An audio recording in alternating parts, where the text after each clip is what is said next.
Alright folks, welcome back everyone. 皆さん、おかえりなさい。今日は369日目です。It is day 369. This would be our business as usual, right? Yeah, business as usual. Have a few little overlapping reviews. Let's see. 21. Nope, okay. Yeah, Procol. You can choose whenever you want. It's alright. Okay, let's get into it. Namida. Namida. So, how was the rest of your winter vacation? Has it been that while? Yeah. So you're now heading back to uni, right? Your year starting again? Or your semester? す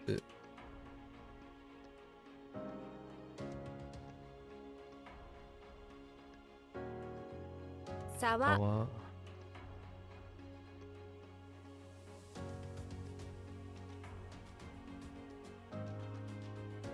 Nope. Wait. Sure.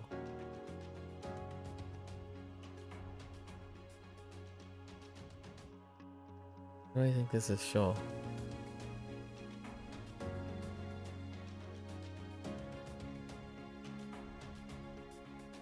Oh.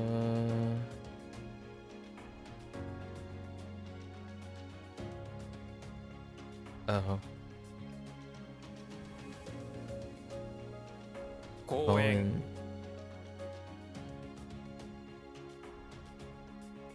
Something you did want to mention, which you're really excited about, is that because your mom and stepdad have gone on so many holidays, they saved up enough flight rewards to pay for a return flight in economy to a destination of their picking.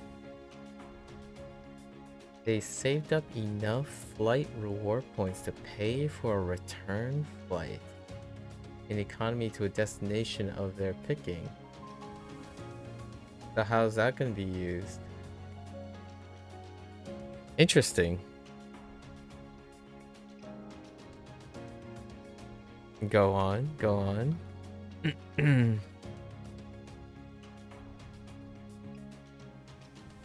しゃべる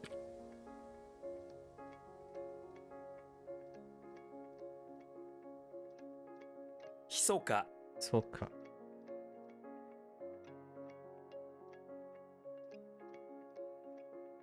彫刻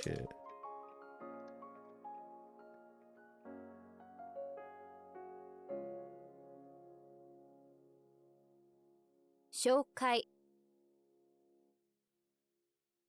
And so your mom generously said you and your two sisters could use them to go on holiday together? Oh, dang. So what are you gonna do? And so the original plan was for you and just one of your sister to go to I was gonna say LA, Las Vegas in March. However, the flight didn't work out. So now you and both your sisters are going to Seoul in May? Oh, well, that's a change up.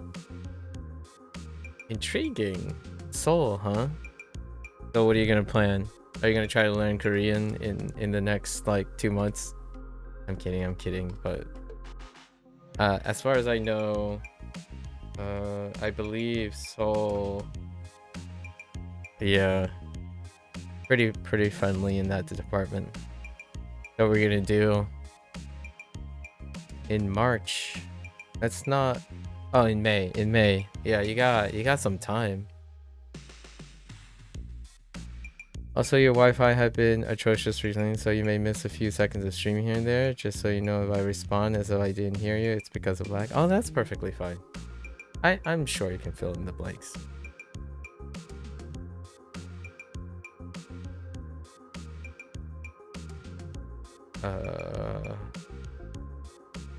Arv.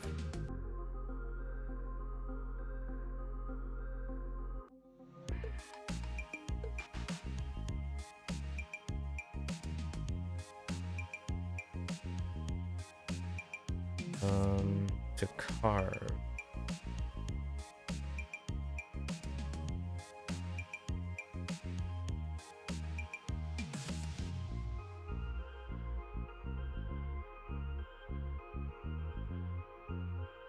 Wait, is that carve?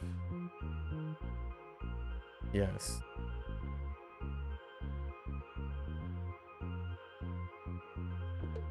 Hakaru. Oh no, not to carve. To measure. Yeah, definitely won't be fluent by then, but you think out of respect you should try and learn at least the basics. Oh, okay, you're still on winter break now. You go back on the 2nd of February. Oh, wow, that's a lot longer than I thought. I thought maybe like mid-January or something. As your birthday present was a ticket to the Manchester United match on the 1st. Which you're also excited about. Dang, you have a lot of things going on right now. I'm glad to hear it. Glad to hear it. 8000 So now you have to get ready for the game too. The Miso. heck, man? What are you doing the rest of your winter break? What do you got going on now? In the interim? 白熊講義 Hoagie.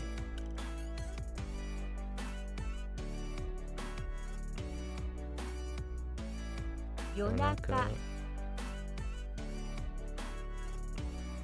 中 be honest, you're being spoiled silly this year. You've got a family trip to South Africa. Dang, you're even going to... I imagine you're going to Cape Town. Then the trip to Seoul. Wait, there's more? Your grandmother finally offered you a free trip to Croatia with your family? And then you might be doing a mate's holiday in Spain. Yo. Rest up, man. Rest up. Build up. Right? Get psyched. Also, you know, prep for uni and stuff as well. Oh man. 湖 So now you just gotta get your academic stuff in order, and then the more academic stuff you get like on task, the more energy you can save for all those things. This year sounds like a super year. That's crazy. What? I thought this was... Oh no. Oh no. Oh no, that. What?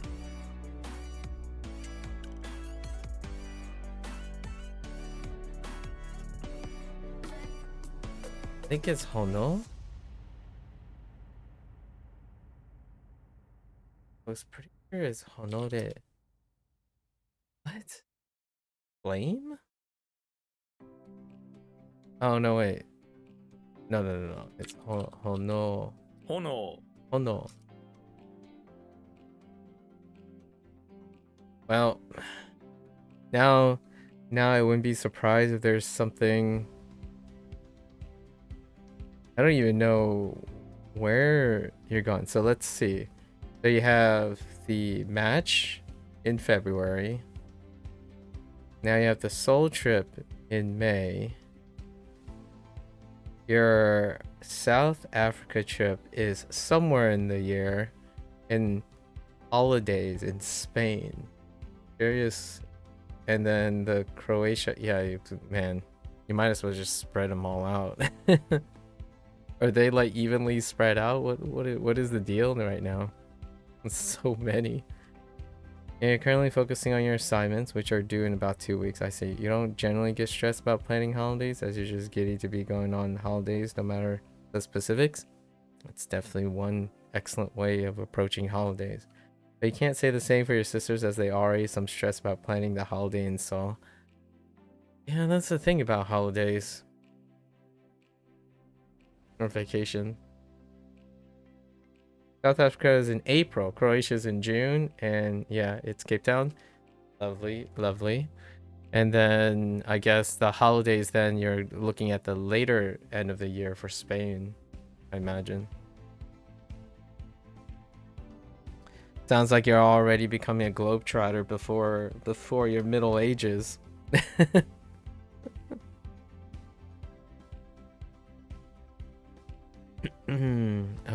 Tear.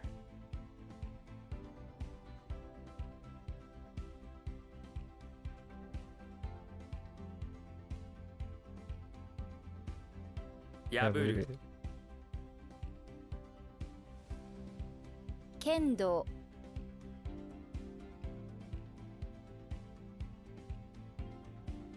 Gonna need some pictures and stories. So what are those places' significance for all of the involved party? So I understand the Manchester United thing. That checks out with your interest. However, Seoul, Croatia, Spain, and South Africa. Those are very specific places. And I know Spain is a country and etc. But there are quite a lot of locations around the world, so very eclectic bunch as well.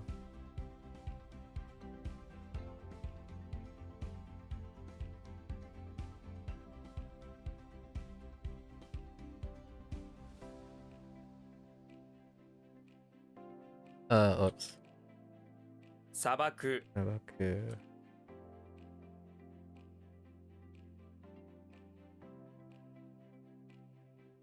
What? Oh. 夜明け地獄 弊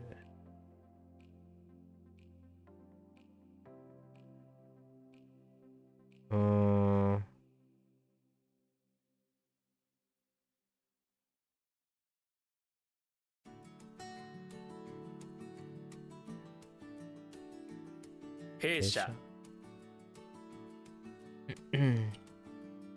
Oh.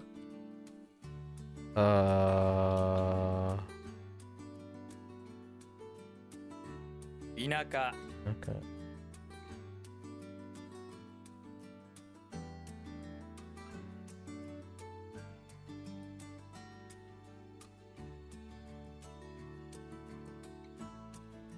脱獄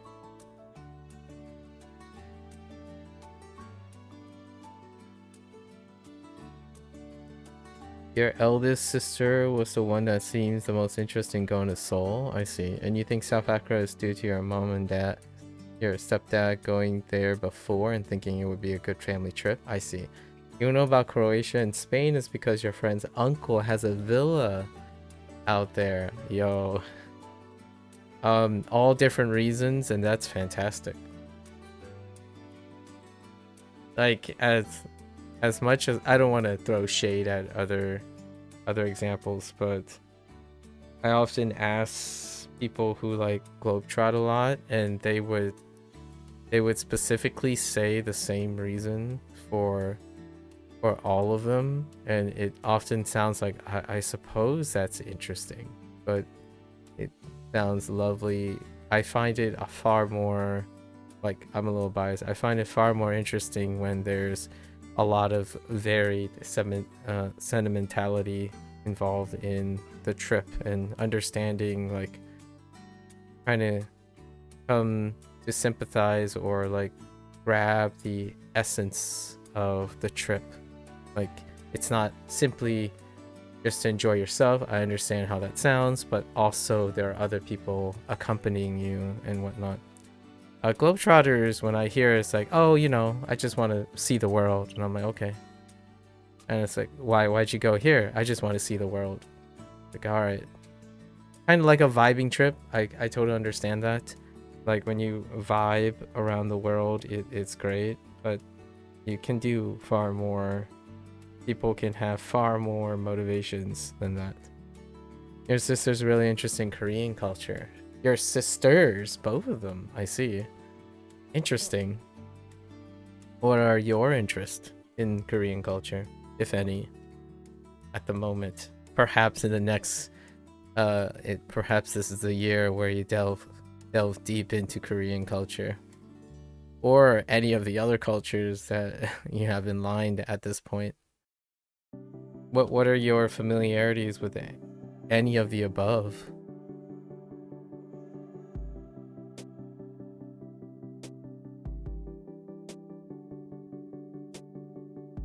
Oops. 出国 Okay. No. Oh wait, yes. 入国 Oops.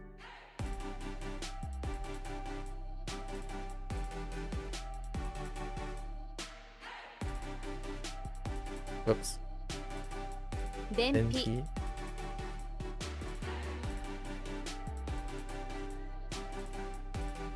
Self? Oh no. Is this the Nori something? Oh wait, like maybe oh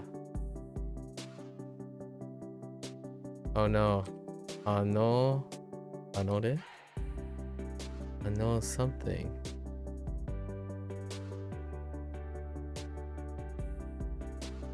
Something about a... I thought it was Anore. It might be Onore.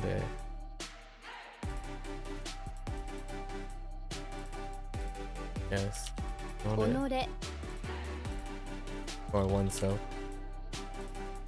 Don't have any particular interest in Korean culture, but you're sure it does have an amazing depth of culture, and depending on whether it's taboo or not, you like to find out more about the history of North versus South. That's kind of that's kind of a funny place you should start about North and South. North and South actually started with the involvement of a very particular conflict. Did I mention this before? I'm not sure if I mentioned this before. I watched a short led me to an essay about oh, I talked about this. Not with you though.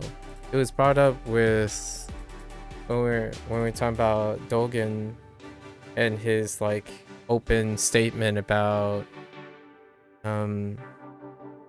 like Japan's relationship, Japanese culture, and the current state of foreigners, like that type of relationship.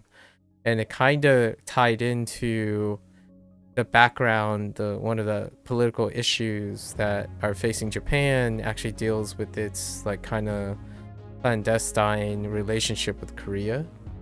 And actually the whole North and South thing dealt with the triangle of macro Asian countries. So we're talking about like China, Korea, and Japan, and how that relates to Russia, the United States, Russia and the United States in the Korean related conflicts. And that is like the whole like United Nations versus China and Russia situation, and then how the Armitage line was formed, and then the segregation between the North and South policies. South Korea is quote unquote during that conflict was propped up and reinforced by what was effectively initiated by the conflict between Japan and Korea back in like the prior days of the Japanese Empire, when they facilitated an invasion of the mainland via Korea. Or I think that area used to kind of be, I don't know how the technical political labeling, but Manchuria was the really far northeast Chinese region That's where one Korea resided. But then, Japan invaded Korea, right? And they started going up the peninsula of Korea. But because of China's proximity and Russia's proximity, they're, they reinforced the side of Korea that shared a influence of their political views and whatnot. Since that happened, United Nations supported Japan in this stuff, and then they created eventually, like, this is very hand wavy and generalizing, but then it created that Armitage line too for a ceasefire, and eventually there was plans to reunite them, but because of the ideology spillover, China and Russia influenced the policies of North Korea nowadays. Like, then one Korea, but then because of the conflict, the ideology split along the Armitage line. So that's how you get the South Korea being associated with the, at the US and Japan and whatnot, and then North Korea being associated with China and Russia. And that, the reason why I know some of that, this is how it was connected to like the conversation in the other day, is because historically my parents' generation are like kind of the last generation, sort of, that their parents, they shared this like hidden suspicion or like some emotional baggage and sentimentalism in history between the Japanese, Chinese, and Korea. And usually, like, historically, Chinese people are closer to Koreans than they are to Japanese. So, like, in terms of this conflict, and it can be brought up in immigrant, like, my parents' generation. I'm way too far separated from that, so I learned the history behind it. So I want to make a disclaimer. I don't really have any direct connection with these things, but occasionally when my parents are like talking to other immigrants who are of their generation, because they're Korean Americans or Korean immigrant nationalized Americans still, when they talk, it's usually like Korean, Chinese, and then Japan is on the other side because of the like ideology stuff. So Chinese supported that regime in the north, and then Japan and the United Nations, which it's brought up because I live in the United States, and the United States supported Japan's efforts in the extended war situation. This is like hand wavy thing, but there are really wonderful like essays and documentaries available. It's quite interesting, and it's very brutal. Like, what is that stereotype, I suppose? Whenever people think about extreme behavior or diligence or stark brutality, it's also those same people who are incredibly vigorous, outstanding, and doing really great work and work hard. But in war, you don't have to go too far between Korea, Japan, and China to also evoke that type of brutality and like, vigilance. Kind of like passionate in work and also passionate in war situation. Not a fun fact, but from the Bobby Lee podcast that Korea has the record for the longest unbroken chain of slavery over 1,000 years. Yep. It's one of them. Did China take exception to Japan invading Korea, or were they just more worried about how it would affect China? If I had to, like, this isn't that I know anything, but gleaming from what historical accountings are available, like at least to the United States, it would be more that Chinese was interested in safeguarding their domain, right? So is Russia. That's why Russia and China halted the Japanese invasion through Korea. And the thing is, then it's even like it's even more interesting to find out how the United Nations, spearheaded by the United States, got involved in supporting the southern regime, the Japanese front. So the spokesperson in China doesn't know SMH yet. Well, as far as China goes, I'm as American as any other American-born Chinese, you know?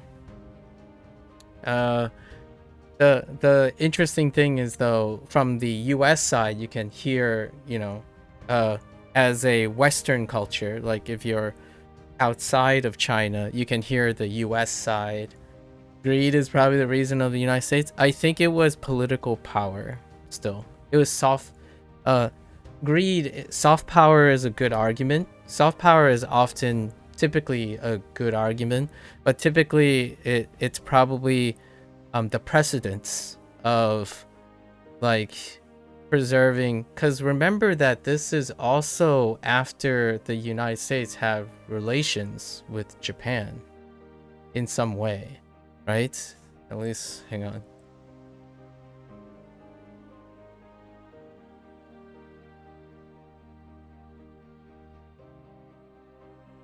Yeah, this is after, like, it's not that far from World War II, but the growing relationship between the United States and Japan was when the Korean War happened. Like it's not that far from the end of World War II.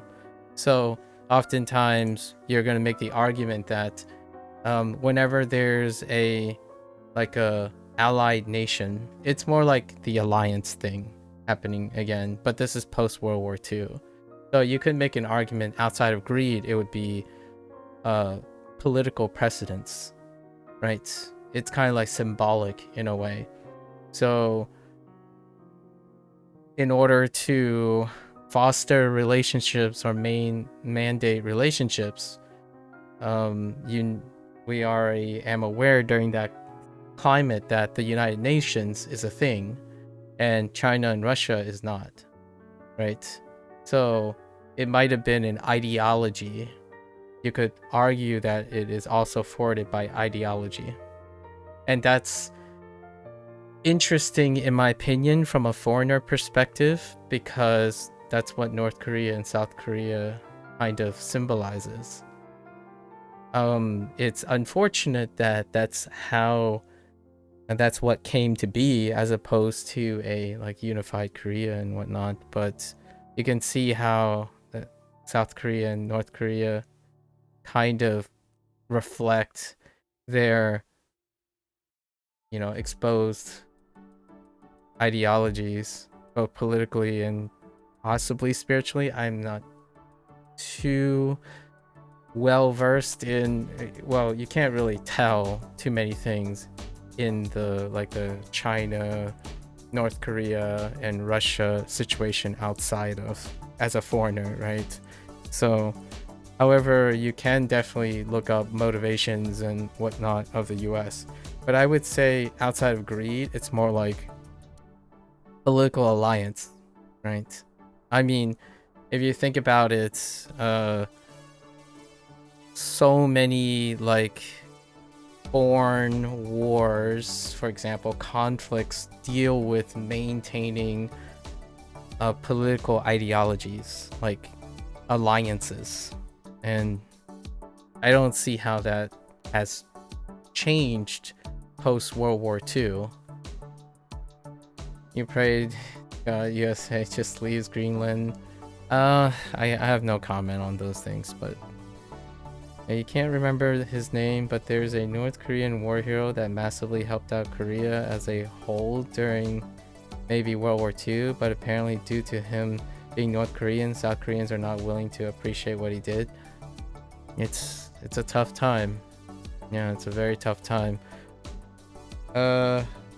It's interesting because history presents itself, like, if you want to talk about warring periods, right? Regional warring periods occurred in every one of those countries outside of Russia. I don't actually know Russia's situation, but there was the Commonwealth of States, right, in Russia. But when it comes to like civil wars, the major countries that were involved all experienced civil wars prior, like very incredibly brutally devastating civil wars before the Korean War. So like the American Civil War, right, which is the North versus South, right? And then there's the War of the East and the West in Japan. And in China, it's like the warring states. It happened like twice. And then you had the communist regime and then the People's Republic of China. So there were like the countries that were involved. Like I know it can be like hand brushing for greed and soft power, but it's very difficult to overlook the history that every country had when it comes to seeing a civil war happen effectively. In my opinion, that's kind of how I would view it, as someone who's really far detached from those warring periods. But when I think of North versus South, especially Koreans, and then they're seeing them as different people, like I didn't live in a time of wars or separation, but it's disheartening nevertheless, right? And the countries that were primarily spearheading these, all of them have like a devastating historical civil war among themselves.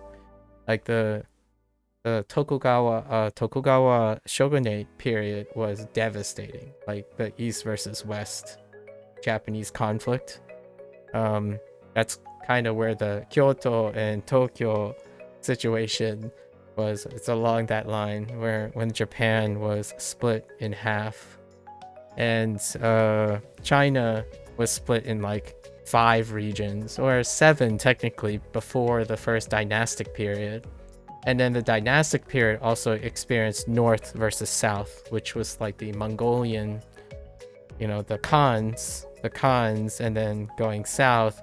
And then it flipped again because of the communist regime and whatnot. But the unification of China happened with the Qing dynasty, and they were separated in like 7 different ways. And then it was finally unified by the Qing dynasty, the first emperor of the Qing dynasty, right? So, I don't know. And then Civil War is easily one of the most brutal, devastating wars in short American history, I suppose. But it's not even the closest thing to modern times military actions, right? So when we try to think about like military actions and like the what is it called, the like act of war, modern warfare and politics have kind of, it's not quite as brutal, and like I don't want to say like the lesser of two evils, but generally speaking, like the modern political militaristic warfare, the closest thing is neither of all those things. Like the Chinese warring period, the Japanese shogunate, and even the Civil War is like the closest. The American Civil War is probably the closest in like a reflection of a very devastating in terms of the countries that are involved, like the major countries that were involved in the Korean War. The other one that's fairly close to home would be the Vietnam War, right? The Vietnam War was also had that same regional segregation, and you could make an argument for greed again, but I think it was still political alliance and relations. Again, I think greed has gotten like a huge showcase, but in my opinion, it's very difficult to be so like, it can be funny, but it's probably a hyperbolic excuse for the strongest thing, which is political alignment, like ideological alignment, allies, right? pretty, hopefully, I really like to believe that these stuff don't escalate. Right now, technically, like, it's hard to ignore the idea of how countries are interconnected despite being different things. The geography of countries next to each other or regions next to each other would often mean that they are related people. I understand that some people would say, no, like this divide right here on this country means that people are different, right? Like we are separate people. And I guess I could call this like a personal bias of mine, living in a country technically segregated along state lines, but somehow viewed as same people to some extent, and like a mix and back and forth. It's just the idea of the current wars that are going on. Wars happen between neighboring countries, right? Like, in my opinion, like these are the things we're talking about, North Korea and South Korea and whatnot. But growing up in a country like the United States, oftentimes outside of things like the brutal civil wars that you read about as a child, like myself, oftentimes their wars are foreign soil wars. So it can be a very different perspective.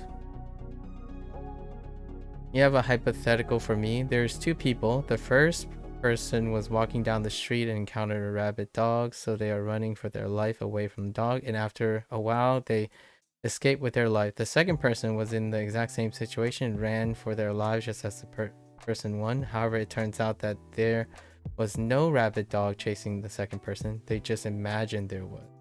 Do you feel just as bad for both people, or do you feel more bad person one, as even though they both experienced the same fear, person one was the only one in genuine danger? Well, so you gave me a hypothetical after the fact, right? It would be both. After the fact is very objectively organized, so you can often feel yeah, the foreign word, that's always throws a hypothetical. Yeah, so the moral wrench here, right? So what you're describing is also the dissonance that happens with foreign war, like foreign soil wars, right? Where the battle and the conflict is somewhere else, then which is the kind of similar to the idea that when there's a danger, the perceived danger is there, but the danger is not actually there, versus the danger is actually there and it's perceived. So my thought is, when you presented a hypothetical, you've already presented me as though it already happened.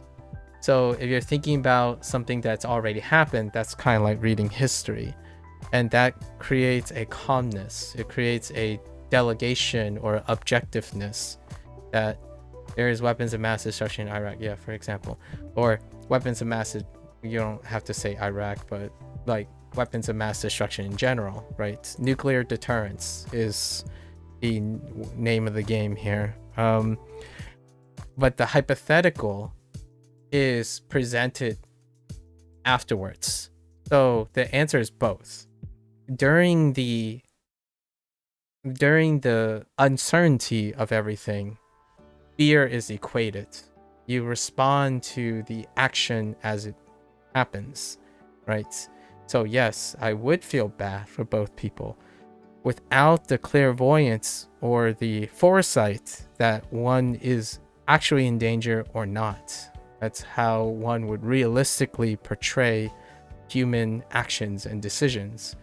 However, if you're suggesting upon reflection that one has the clairvoyance or the foresight of knowing that one is not actually in danger, one could weigh objective thought on it, and that then becomes debatable.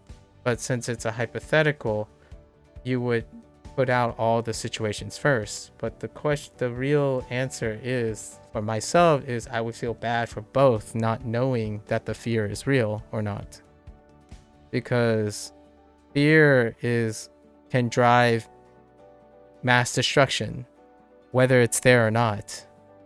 So the consequences happening in the moment are always the consequences that you're acting upon. For the idea of thinking that something will happen or may happen and operating on that when it comes to like the welfare of people in the world, that's kind of like sitting there waiting for things to happen, in my opinion. So it's easy to say upon reflection, in my opinion, to remain calm, emotionally sorted, and being able to evaluate things after the fact. But generally speaking, when it comes to feelings, it's usually the context in which it is being experienced. So if two people are running from a dog and one happens to be rapid and the other does not, fear is tenuously in that moment. So I would feel bad for both. However, after the fact, one or the other may feel differently, largely because after the fact, more information is revealed. So that's kind of like the idea of looking at history. Emotional memory is tenuous, right? Humans are linear time creatures, so they operate on the unknowns. They operate on incomplete information, and at any one time, you make the choices based on those tenuous emotional moments. And this is why I constantly say that when I talk about war and politics and spiritualism and whatnot, I must also be as respectful as I can to declare how my involvement is with the thing. Like, I cannot speak from a point of experience, and evaluating history and talking about this history, I don't want to make it sound like I'm trying to be disrespectful, but it can become disrespectful largely because you can't empathize with it. It's something that's coming after. It's easy to say most of these things when things have already happened. So whenever you say, like, for example, when you were making the joke about, or I guess making a commentary about Greenland, that is something yet to happen. So it's very fueled by emotional things, and it's predicated on the idea that it's a lot easier to see US history in reflection. So saying those things become less consequential but more emotional in the moment, despite not actually knowing what's going to happen, at least in my opinion. So when it comes to what makes you feel bad about someone's experiences, do you more so value the emotional impact of the situation, or do you value more the objective facts of the situation? That's an interesting question, and the answer would be both. I don't see which one as being more or less valuable. The thing that determines whether one is more or less impactful is which one is more available, right? Because to me, the most impactful thing would be the most informative thing. So whether emotional impact or objective facts, it depends on which one is most available. You're trying to do your best to ascertain the nature of the situation. So I would say in this case, the answer is either both or neither. It's about accessibility. So the more informed you are in the situation it is, you don't have control over what emotional information or objective information you have at any given situation. So you favor accruing the most amount of information in order to ascertain how it makes you feel, at least for myself. how things make me feel is predicated on what information is available to me. Much like history, looking back on history, how much history is available to me. And then making an action, the course of action is how much information. It's not separated on whether it is emotional or objective. Facts is how much information I have about the situation at the moment is how it will make me feel. So neither one or the other is more important. Either one would be more impactful is dependent on how available that information is. So like, for example, if 99.9%, this is rarely the case, but 99.9% of the people support this action because they feel a certain way, despite the available objective fact that it may be detrimental in the future. The thing is, I have to also accept that the emotional data is incomplete and the objective facts are also incomplete. It is only after the action has occurred that the entire information and situation will become more clear. So the idea is whichever one is available more often, or like whichever one presents itself, that's how I would feel about it. Otherwise, always assuming one is more valuable than the other, I don't think that leads to a balance of the two. Like you could pigeonhole me and say something like, well, that means that sometimes you won't value human experiences and emotions over objective facts. And I'm like, that's not how that works. I value both. The idea is whichever one presents itself is what I'm going to predicate my feelings on. Because if there's something going on and it's during a time where all objective facts has been thrown out of like reliability, then what you have is the most emotional impact of the situation, because that's the most readily available information. So, for example, like the theories and the politics and stuff behind the Manhattan Project, which is the Manhattan Project, the atomic bomb, right? And the decision by President Eisenhower, right? That's, or was it Truman? No, it's Eisenhower. Yeah, right after. That's what happens, right? It is only upon reflection that you know for certain the actions, and then you can sort of start weighing objective facts. But in fact, a lot of the things that are objective in the situation are not objective even. When you make like decisions in the moment when human experience is involved, however objective it may be, there is often a consideration for subjectivity.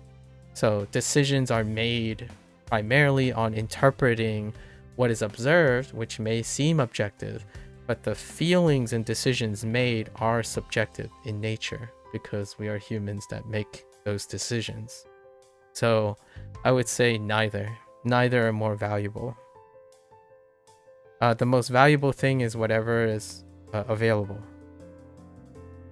The main reason you brought it up is that you often struggle when an unfortunate experience happens. The two viewpoints of there are so many people in worse situations have some perspective and don't overblow your situation, versus no matter how bad someone else has it, what difference does that make to how my situation is impacting me? Yep. And my answer is both. You have to take both of those into consideration. One offers you something that the other does not. And when you say struggle, I see normal. When you see an unfortunate experience happen, you could do both. There's, like, And I can kind of see what you mean by what you value most, as in, like, if you have clarity on what you value most, then you can find clarity in this struggle. This is part where probably I don't empathize very much, maybe my sympathies.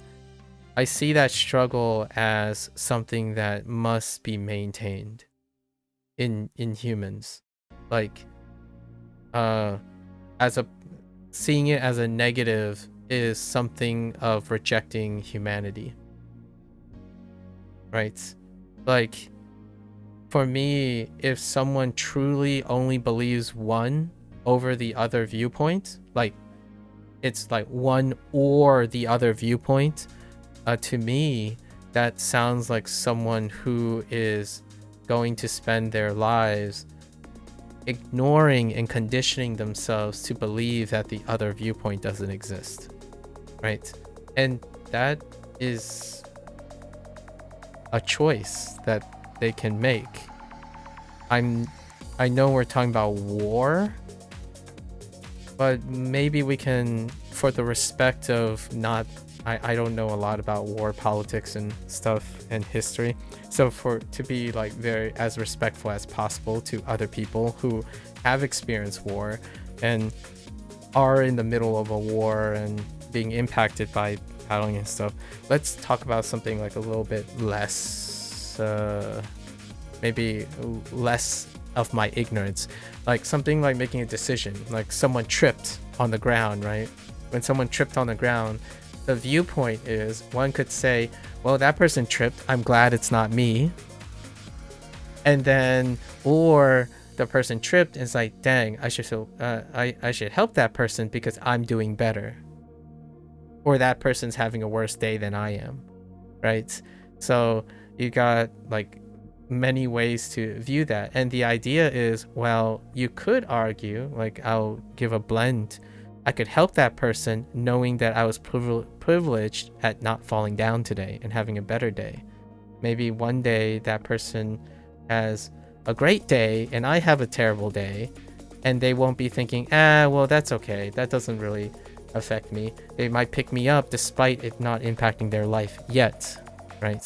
Getting involved is kind of interesting in that nature. And foreign soil wars and whatnot, that is, again, I'm bringing back the war thing again.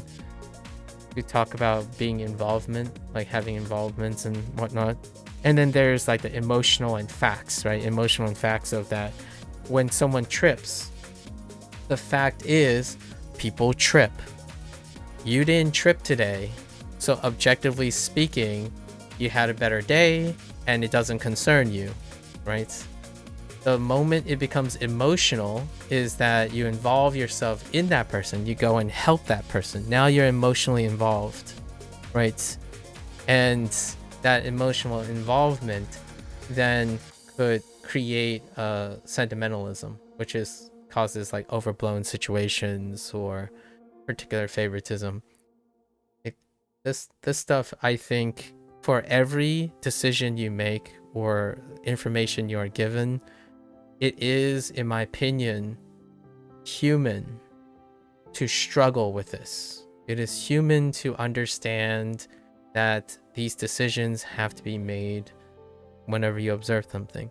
I think it's a little bit scary when it isn't, when it's so clear. And that can be like a terrible, I don't know what that, it could be a terrible burden for some people. So I'm not that sensitive to that, because I feel like my life has taught me enough to accept accountability for the decisions I make, despite not having a clear decision making when it comes to those things. Like, some days I might help the person who tripped that I witnessed, and then some days I might not, right? And I hold myself accountable for the decisions that I made, as opposed to trying to argue or use mental gymnastics to say that I don't ever have these problems because I reject half of or like a part of my humanity, which is to concern myself with things that don't concern me, or concern something, you know, be involved in something in order for it to give me something. Many things like that. Yeah, you think that a middle ground between those two viewpoints is obviously most logical. I think it's most logical in the manner of not the outcome or the result, but for myself, it's most logical that you would incorporate both those decisions because it's rational, as opposed to using the word logical. Rational for a human to negotiate those things. I don't think is as rational to ignore and pretend like you're not human, like you don't feel things in order to be objective, or in order to be feely, you reject what's in front of you, right? Like, oh, I only care about myself, so that person tripping, that's not my problem. That's rejecting, like trying to say, oh yeah, it's there, but it's also not there because it's not my concern, right? So I think it's most rational when you understand both and you can make a decision and accept accountability. That's like living with yourself, right? Living with your humanity. Otherwise, you can simplify humanity, obviously, and still be perfectly content. I simply do not empathize with that. Others may.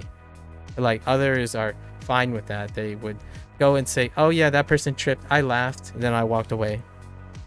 That's fine. Like, I'm not saying they shouldn't do that or should do that. It's a decision they made.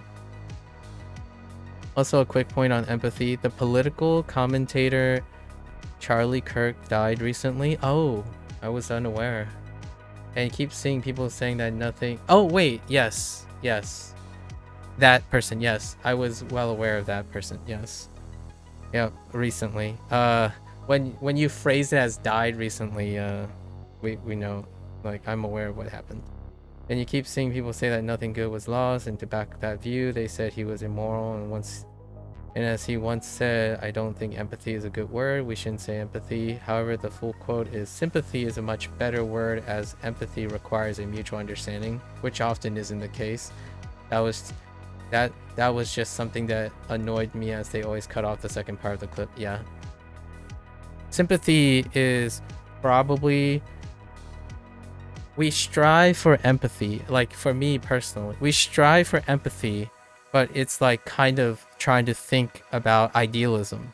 Sympathy is probably the truest and most, like, quote unquote, the truest objective potential occurrence that can happen, because empathy, the truest of empathy would require that we share telepathic links, right? We would have to be telepathically in line with each other, or coincidentally in line with each other, to reach like the epitome, the idealistic empathy.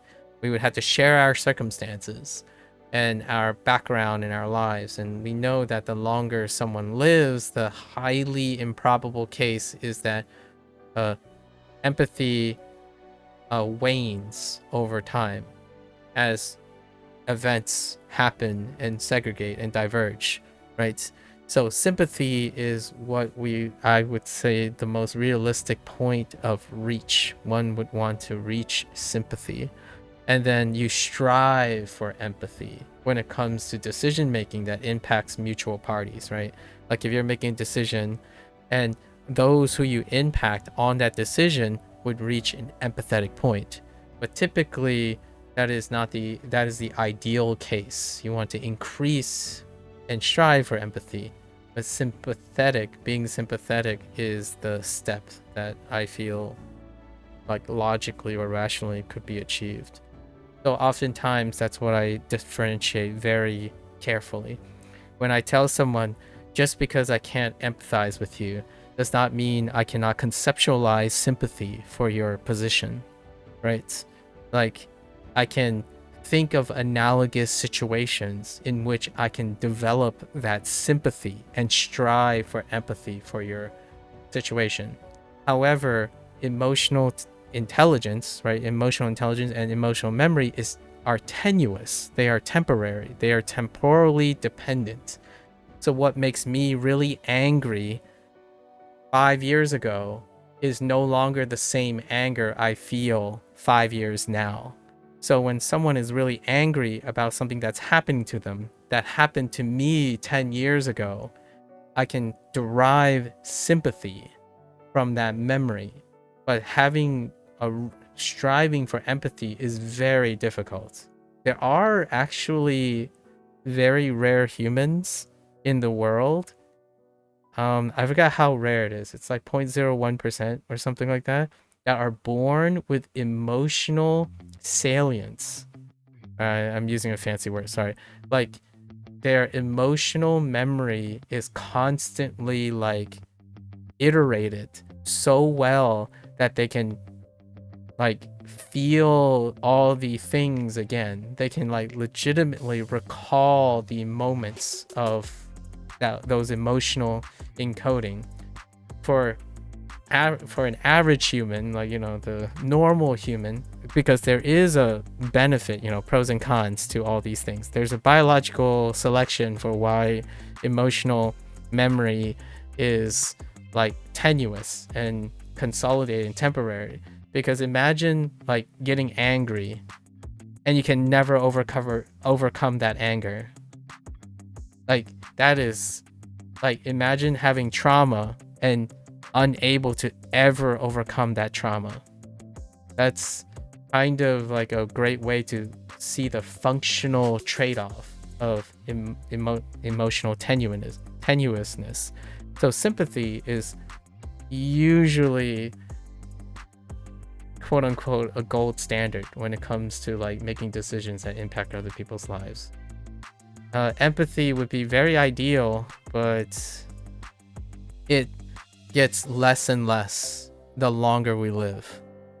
Like empathy is so multifaceted to the point that it is basically the longer you live, the less and less you can reach and strive that nuance of empathy, because it would require that you legitimately coincidentally share a ton of major factors in your life that overlaps with another person.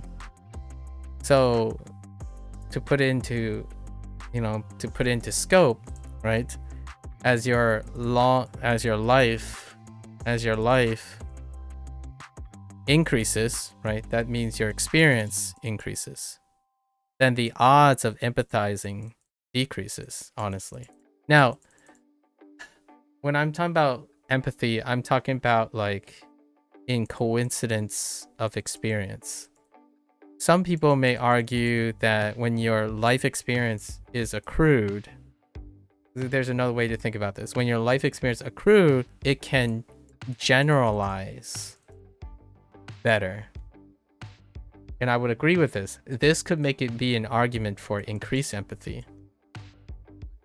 So, but it's increased empathy to a glass ceiling. When I'm talking about empathy going down it's above this glass ceiling. So you can only generalize so much of your experience to achieve empathy with someone, right? Like I was young once, so I can sort of empathize with your experience. The more experience you have, the more things you can generally empathize with.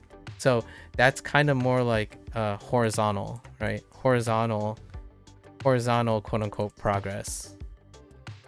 You can generalize so horizontally, but it's only up to a certain point. Yeah.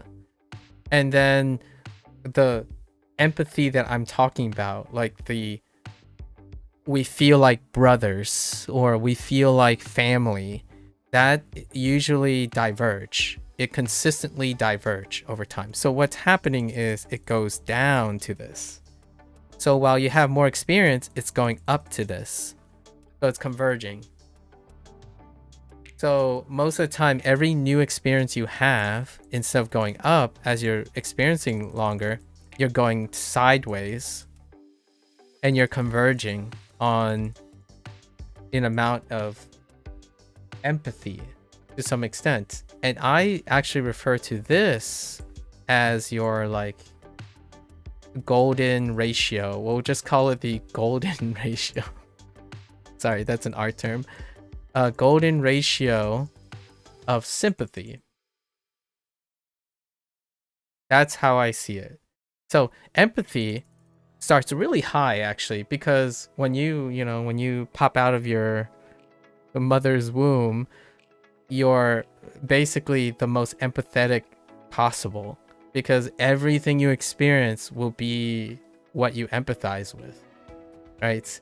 And then eventually you negotiate, and then your experience is going to negotiate different emotions. So over time, what you are angry about could be a different form of anger, or it becomes far conditional. And when it becomes conditional, it becomes unempathetical. Like what I mean is, like, it becomes so complicated that someone trying to empathize with you would require non-existent, like improbable states. So what happens is your level of maximum empathy decreases, in my opinion, while you're gaining more generalized empathy through experience. Now, there is another way, there is something that I do worry about, which is people who don't have generalized empathy. People who don't have generalized empathy are individuals who specialize in something. So, like, for example, you can choose to only think about yourself.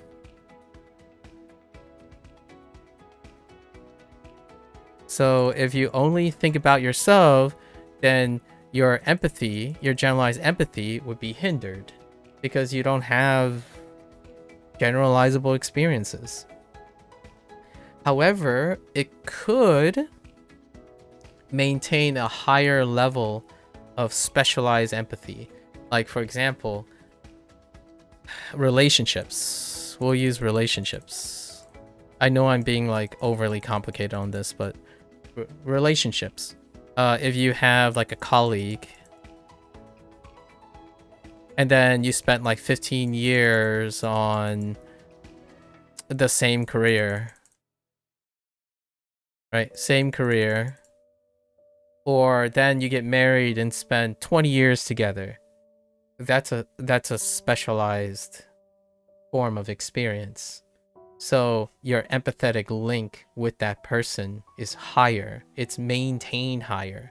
With every moment you're away from that person, that empathetic link gets lower because the experiences are not together, right? So it's ebb and flow. So across many disciplines, like if you're making a military action strategy, we rely on empathetic recruitment. But empathetic recruitment is not what that is technically called, in my opinion. It's experience. So reliable experience then becomes the decision maker. And then that's where like the meritocracy and all that stuff comes in. But then you can argue, well, there are non-sympathetic and non-empathetic modes of measure, and that's objectivity. And objectivity then brings in like things like, in my opinion, ideology, nepotism, I don't know, utilitarianism, like the other things that allow objectivity to weigh in. So yes, it ends up being both. The idea is that sympathy is the social norm, at least in my opinion, while people strive for empathy. And I do tend to try to strive for empathy. And the way I strive for empathy is literally partaking. There's no substitute. You partake in the action, in the event of that person. So like, how would you want to strive to improve your empathy? You literally do the things with them, right? You can sympathize with them by finding analogies. So I could say something like, oh, when I was a teenager, I'm speaking to a teenager. When I was a teenager, these were my circumstances. I can describe the circumstances as well as I can in order for them to develop a potential empathetic link to my sympathetic portrayal of my younger self. That is as close as you can get. So the onus on someone who has more generalizable empathy is to be able to detail those accounts. This goes back to your hypothetical, right? Do I feel bad for the person who's running from the dog that is rabid versus running from a dog who's not actually rabid, but they have the fear of it? I would have to go back and say, during that moment, if like I was an onlooker and I saw a dog chasing two people, and there was great suspicion that at least one of them was rabid, and both of them was for certain experiencing fear. How do you empathize with that? Well, for those people running away, that is the closest thing that I can form a sympathy to.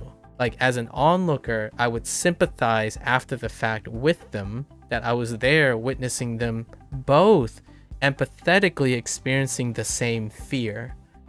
So both of them could be empathetic to each other because they were both running from a known foreseeable rabid dog. Like, they don't know which one. Either of them could have been running from a dog that isn't rabid, or both of them could have been rabid. You know.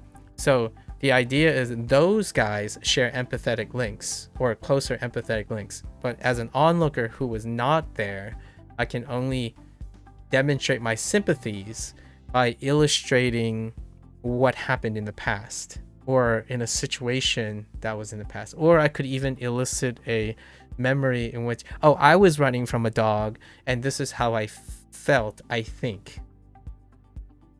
But the feeling is not felt immediately. Like, you don't rekindle all of it. Feelings are not like encoded in that way. For the record, memory is not either. Like, in most form of memory, if you're human, right? Hopefully none of you are robots, I suppose. I mean, some of you are robots, you know, ChatGPT is something like that. Memory is the same too. When you elicit a memory, it's modified, it's consolidated. So when you like try to remember, say you're trying to tell a story about your past, it interacts with all your existing present knowledge, or the delta that existed before the past and your present. So when you're thinking about your memory, right, it's not just emotional, it's everything. So when you're trying to think of your past, every existing experience that you have since that time that you're trying to recall may or may not interact with your perception of the past.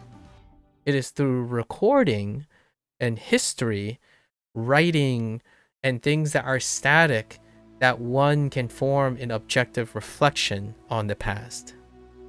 Speaking to someone about what they think about the past is constantly modified by the delta of past and present. So whenever you say, oh, you know, I remember like it was yesterday. No, you don't. You don't. Unless you're 0.01% of those people. And you know what's funny about that? That 0.01% would not say that. Like, human behavior has a really wonderful way of creating emotional and behavioral responses that when you actually have that capacity, they typically do not respond in the way that is. Like, when someone says, oh yeah, I remember everything like it was yesterday. That's not what someone who actually could remember everything since yesterday would behave like. They would be unlikely to behave like that. Because we, as a human, you would not know what it's like to be in that response. And then when you observe it, it's something you can't empathize with. Right? So it kind of like, and for the record, there's also this scientific fallacy where when you're observing something, you're observing the system that you're participating in. you're always going to have an incomplete certainty, right? So the things I'm saying, it's unlikely to happen. It's very unlikely to happen that someone who says, oh, I remember everything like it was yesterday, to have actual eidetic memory or empathetic. I don't know what it's called. There's something called for people who are able to not necessarily remember.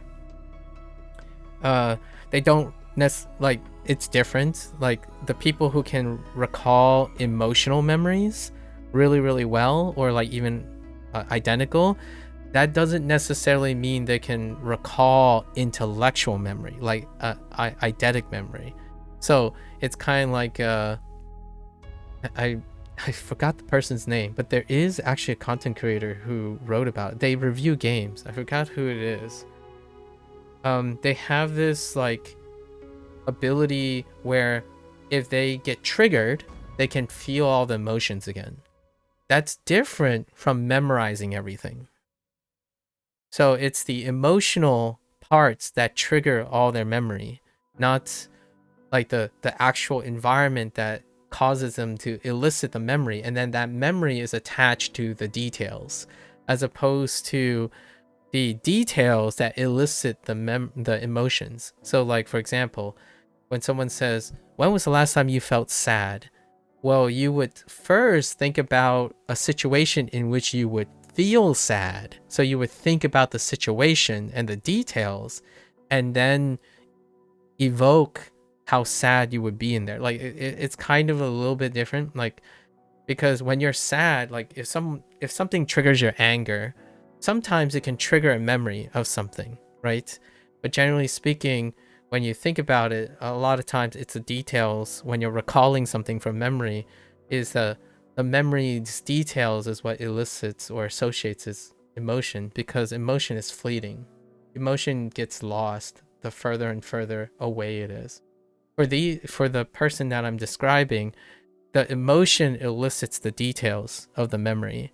So like, if they like walk into their old house or something, they would recall all the vivid details of that very specific thing that's attached to the emotion, which is crazy to think about, because that would also mean that when a person like that experienced trauma, in my opinion, any negative experience will allow you to vividly recall the trauma, which is something that you could try to sympathize with. So I'm trying to describe a sympathetic moment for a normal person like myself. So really traumatic things, that emotion can trigger the details around it. Now imagine if that was normal, as in like that is how you remember things. So that means every single time you're sad, there's going to be a chance that it can trigger all the details around when you are sad. That is rough.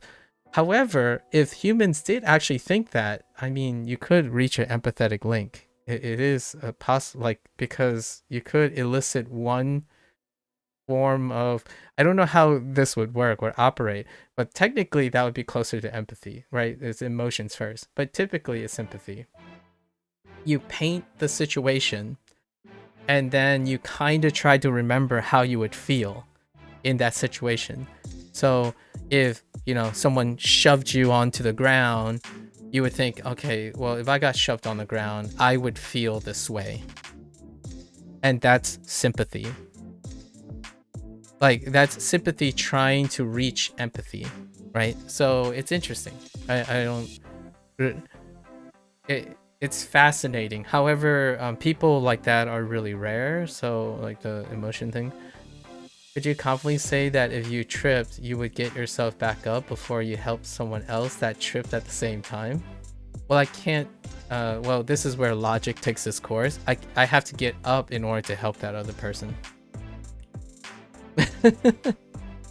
That question, maybe there's something missing there when you ask, could I confidently say that if I tripped, would you get yourself back up before you help someone else? I would have to get up before I can help that other person. Like what I mean is, like maybe we would think of this. How about, oh, I know what you're trying to ask in that question. Say I'm having a bad day. So I am having a bad day. I am having a bad day. It still translates. So I'm having a bad day and I see someone else, right? Other having a bad day, for example. So the question is, would I help myself first? Right? Myself first before helping the other person, right? And it will still be the same for me personally. So like if I tripped, right? And then the other person tripped at the same time, would I help the other person before helping myself? This is how I would rationalize. My rationalization is if I can't help myself, I am not, like, if I can't help myself out of my particular bad day, what are the chances that I could help this person out of their bad day?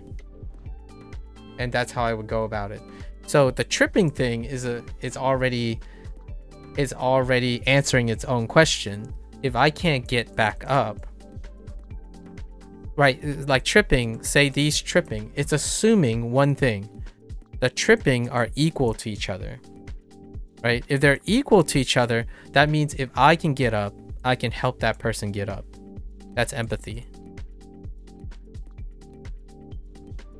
Like in ideal cases, if I can do something and we share an empathetic link, the success is fairly high. There's a high chance of success, right? However, if I can't get up, then I could try to sympathize with the person. I'm like trying to tie all the themes that we were talking about together. So I can only sympathize with the person. So then the percentage of success would go down. That doesn't mean I might not do it sometimes. That means the odds of me choosing this path is less likely. However, that doesn't mean I will always or never do it. This is highly likely. So to answer your question, if I get up, I would help that person. So if I can help myself out of a bad day, and I know that my bad day and their bad day is empathetic, it is highly likely that I'll help that person. If I'm sympathetic to that person, maybe. And then there's one last one, right? If I'm apathetic, then unlikely. It's not apathetic as in there's no chance, right? There's also malice and stuff that we're talking about, like sociopathic situations. But this would be the line, right? If you're apathetic, it's unlikely. If you're sympathetic, it's a maybe. And if you're truly empathetic, it's highly. And empathetic can be, you can argue, here's a different situation. You could say you're having a bad day, right? And they're having a bad day. If they share an empathetic link, like you establish that there's an empathetic link, then it leads to empathy still, which leads to like the whole misery deserves company situation. Misery deserves company.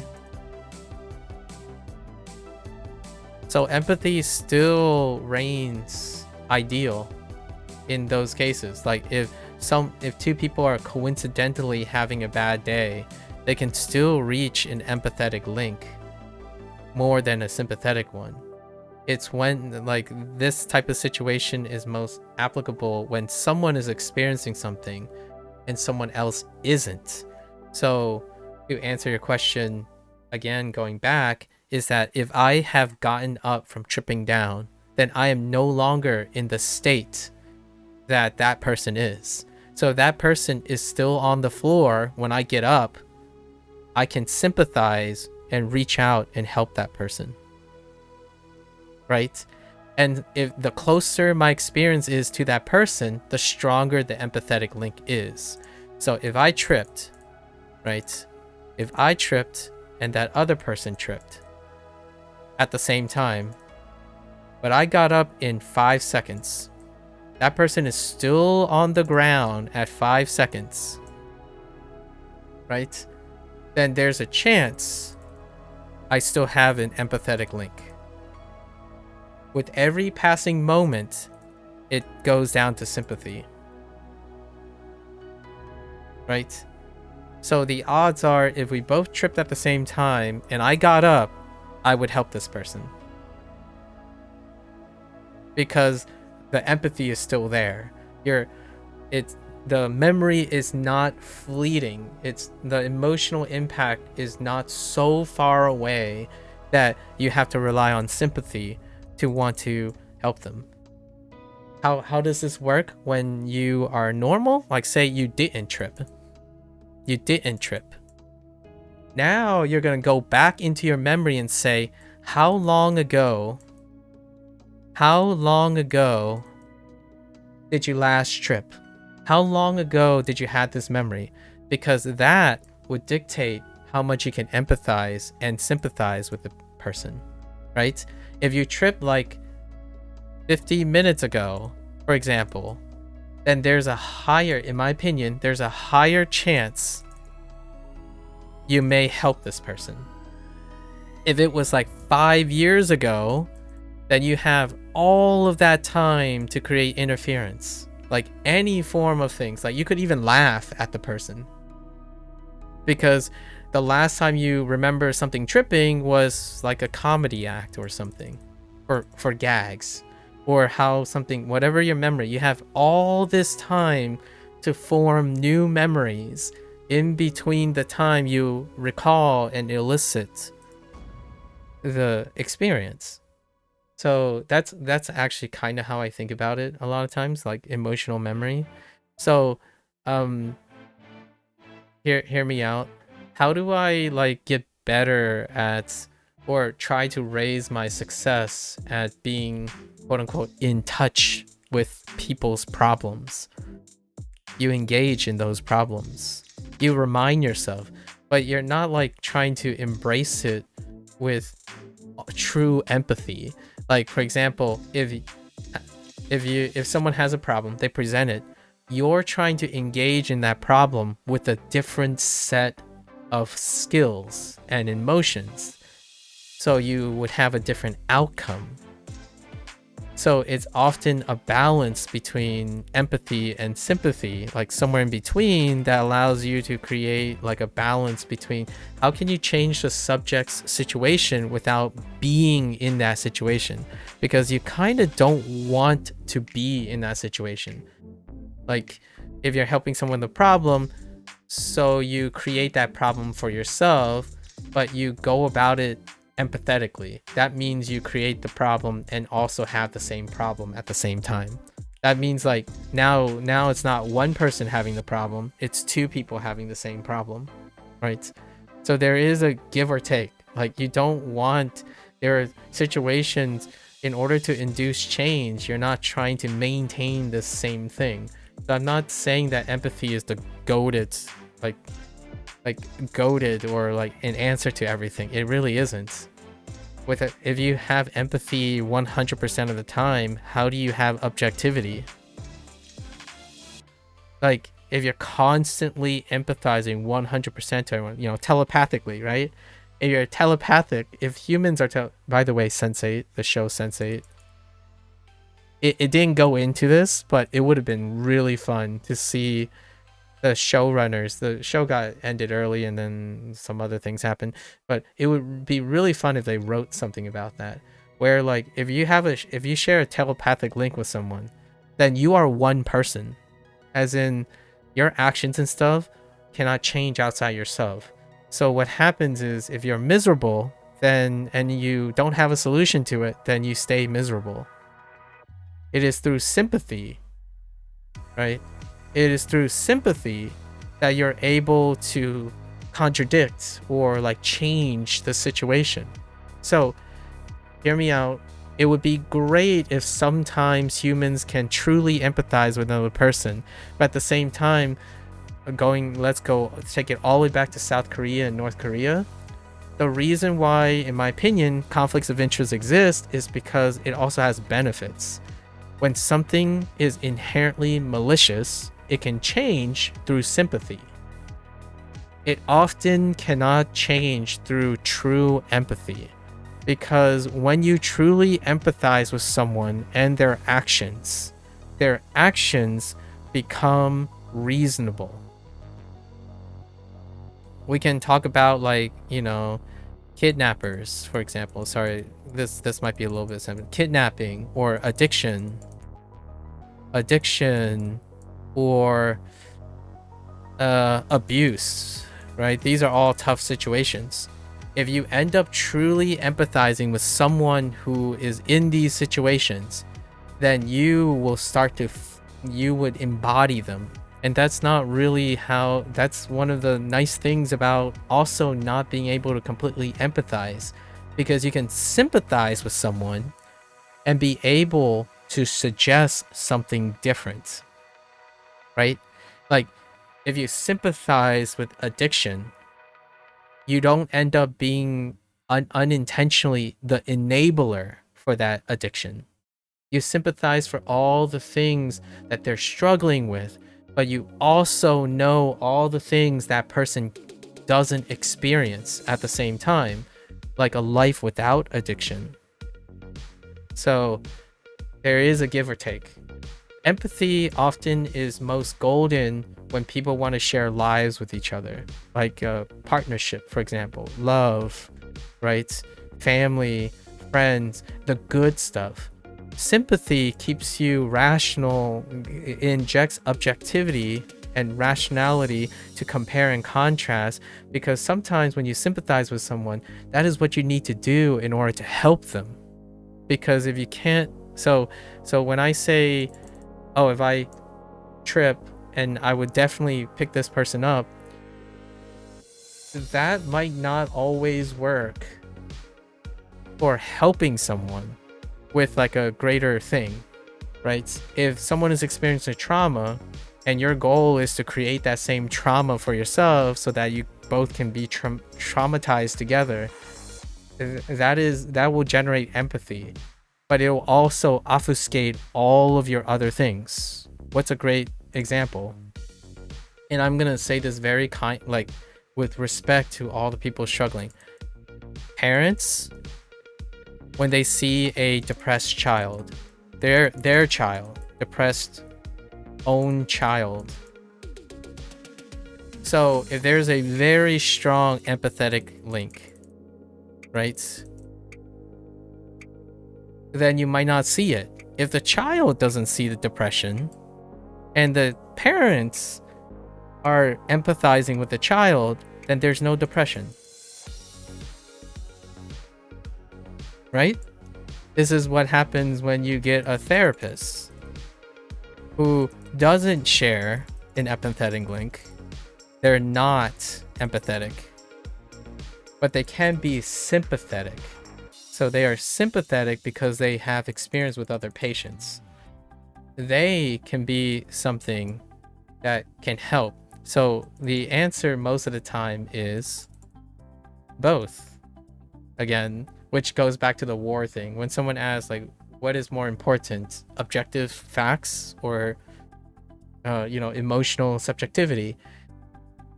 You can't exclude both. You're human. So the idea is you have more information.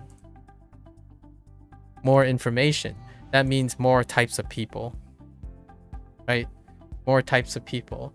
And that's, in my opinion, how you would logically balance things. So when you have more types of people, what do you have? More views.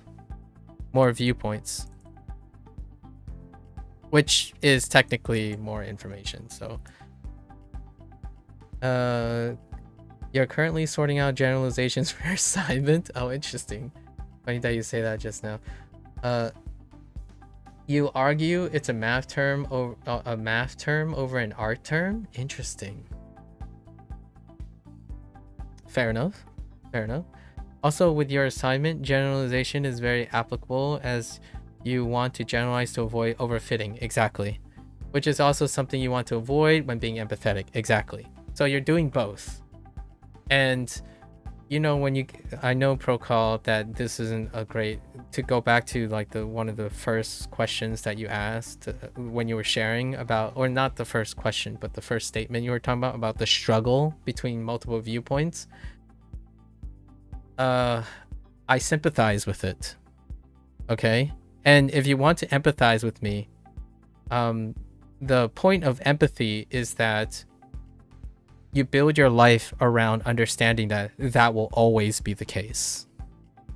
The more you learn, the more worldly you become, the more cultured you become, the more viewpoints you're juggling. That is one of the burdens of human experience. So for me, if you want to reach an empathetic link with me, I don't see it as a burden. I see it as the very thing that makes me human. So the very thing that I'm not worried about, like for example, when someone asks, oh, what are you going to do when machine learning is going to replace you? Or what are you going to do when your job gets replaced? What, my job as what, a living and a human person? I don't think that's going to be replaced by an objective machine, right? So like, it's kind of like being worried about the one thing that defines some people, and that's perfectly fair. I'm trying to sympathize with their fear. If your fear is that your most valuable property as a human being is objectivity, for example, if that is your most valuable property, then yes, I would say there is a chance AI is a threat. Like if you identify as as an objective thing, I identify as human. Right? I identify as human. So that struggle, like, do you think the AI was feeling bad when they told you that there were more starving people in other countries than you starving alone, and you know, you feeling hungry momentarily for your life? That's objectivity, right? As a human, I can still do that. But in no way am I doing that in a purely objective way. I'm doing it both subjectively and objectively at the same time. Like, there are objective nature to what I just said because there's motivation behind it. There's something that propels me to create that analogy right now, despite it sounding like an observation. So the detail itself is an objective truth. The subjectivity is why I did it. Why did I say that just now? Why am I choosing to stay in the framework of all of our examples? Because those are sympathetic and empathetic links. A machine values it based on occurrence and frequency. A human being predicates it on choice and deciding whether it is a place they can connect with. So like, I'm choosing to pick analogies that bridge our empathy and sympathy. Right? A machine can figure that out by frequency. Basically, if you mentioned a topic before, then they can mention it again. And because you've mentioned it like 10 times over, it is assumed that then it's a very important thing. But what about things that aren't mentioned? Like things that are felt, right? So like when a machine, right? When you ask a machine, tell me something sad. Yep. And then try again without a history, right? Without a history, log in again to another account and ask the machine, tell me something sad in 100 days. Figure out if it's the same or not. They might paint the perceived average of what may constitute as sad, but would it be a sad thing in the detail of your memory? Probably not.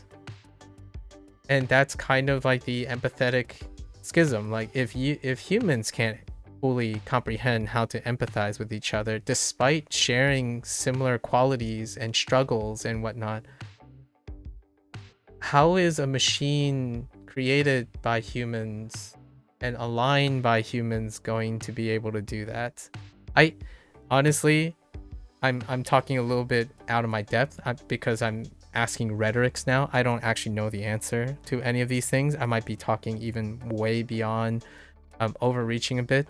But for my thought is, it's really interesting questions, right? These are all tied together oftentimes. You're okay. Like, I can't compartmentalize this stuff. Others might be able to help me see what it's like to compartmentalize. Let's see. Do you think the ability to admire beauty evolved as a coping mechanism? Yes, I actually think yes. That you can make, and what I mean by that is, you're asking, do I think the ability to admire beauty evolved as a coping mechanism? I believe a lot of things, at least partially yes to most things, because the principle or the idea of evolving could also be seen as adaptation, and adaptation can be generalized to coping.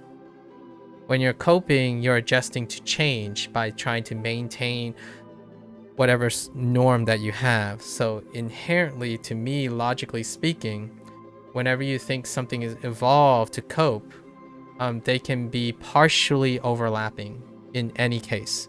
So if I only need to confirm it, right, when I say, do I think the ability to admire beauty evolves as a coping mechanism, I simply need a couple cases to suggest that at least it's a partial yes. And one of them is evolution, the concept of evolution. I'm not trying to say like what I believe in or whatnot. The concept of evolving is the idea of adjusting, right? Selectively adjusting to pressures placed on you. Coping strategies offer that overlapping function. When a stressor is placed on you, you are developing a strategy or mechanism to cope with it. So evolution, when you evolve to do something, you could also say you evolved a coping strategy because a stressor is presented, right? I think you can then go and say, well, do you think they're different, right? Do you think they're not the same? And it's like, well, yes, you can also make arguments in which they are not the same, and then therefore make an argument that the ability to admire beauty was not evolved as a coping mechanism. The answer generally is yes and no, and I can say yes to that because at least part of it is true. So when you admire beauty, you can also qualify that beauty is subjective, right? The beauty that I'm thinking about is subjective, but there's also arguments for objective beauty. And what is that? And you could say evolutionarily depicting, like somehow picking out more robust indicators of, I don't know, fertility or something as a argument for, oh yeah, that is strictly an evolutionary process, etc. Alternatively, like for example, when you see quote unquote like an ugly thing and someone sees it as a cute thing, like cute ugly. I'm using terms. You can use your imagination for all the image, whatever imagery you're talking about. I'm not specifically referring to any imagery, but just the concept of whatever you find unattractive, like an ugly thing, right? But you can also make a coping strategy of cute ugly. So you could make an argument that this is an evolved strategy, right? It's an emergent thing that happens. You can find ugly things cute. It's interesting to think about. This stuff happens actually quite often. Have I watched oh, did it end yet? I haven't started watching One Punch Man season 3. Anyways, that's good questions. It's always nice to catch up. Are those your recent thoughts? Protocol, are those recent thoughts? I guess the TLDR, right? TLDR. What is the TLDR for some of the stuff? I guess for the questions that you actually asked and then the sharing, like the center core of the thing, I think oftentimes it's very awesome to be able to be empathetic, to form close relationships. And then sympathy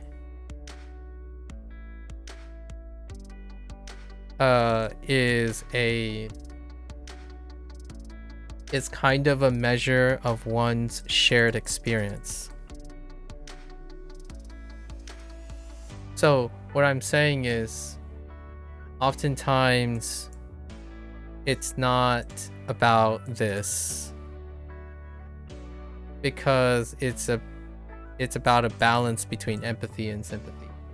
So to bring everything together, including about you sharing your family trips and whatnot, whenever you tell me about your experiences, I also am curious about your empathetic link or your sympathetic link with other people. So that's how I like to enrich for people's experience. So when you said you're going to Seoul now and you mentioned your sisters, I was asking for both your motivations, right? Your motivations and your sister's motivations, or like who's more interested in the thing or what have you. And it's to make sure that you're having these things, because these are the qualities that make humans, like, I don't know the meaning to life. I'm not going to give an answer to the meaning of life, but at least I would say this part is at least a part of living. So the part that most people, in my opinion right now, the part that most people talk about is what will happen. They would say what will happen or may happen is what I would say. What may happen, and they're usually dealing with objective facts.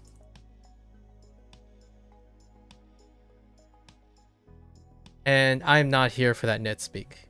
Like for me, when I want someone to care about themselves and they want me to relate to them and sympathize with them, it's not about what will happen or may happen, and it's not predicated on objective facts to create a link between humans.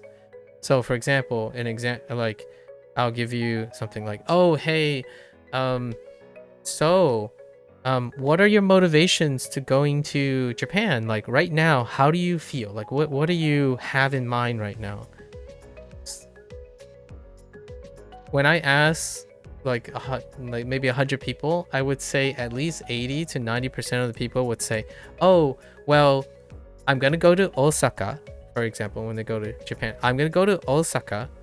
Osaka has these things there, and these things are known for these things. I'm like, okay, I got nothing. I like, there's no like sympathy or empathy there at all. Like there's like, are you excited that these things are there? Like right now, are you happy that they are there and you can imagine things? Like, why did you bring these things up? Like, what do they mean to you right now, knowing that those things are there? That's what I mean by being aware, like being empathetic to yourself even, and sympathetic to another person. When you go and explain something and you're like, oh yeah, well, I like, this game is super popular. Like, oh, I'm gonna play this game. It's the game of the year. It's super popular.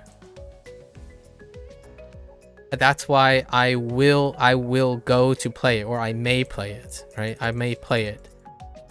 And my first thought is, I got nothing. Like, I got very little from that. Like, you told me what it is, like what it is now, and it is going to still be later, probably.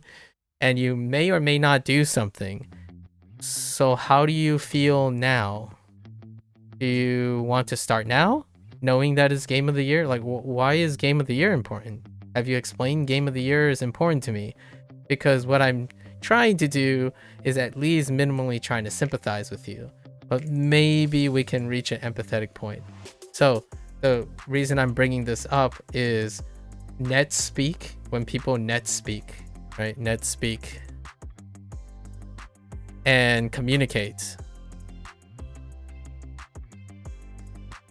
there's legitimately barely any empathetic or sympathetic link to converse, like the social norm. So the reason why and on top of that, why am I saying that, is because somehow it has become so normal to feel lonely while saying more.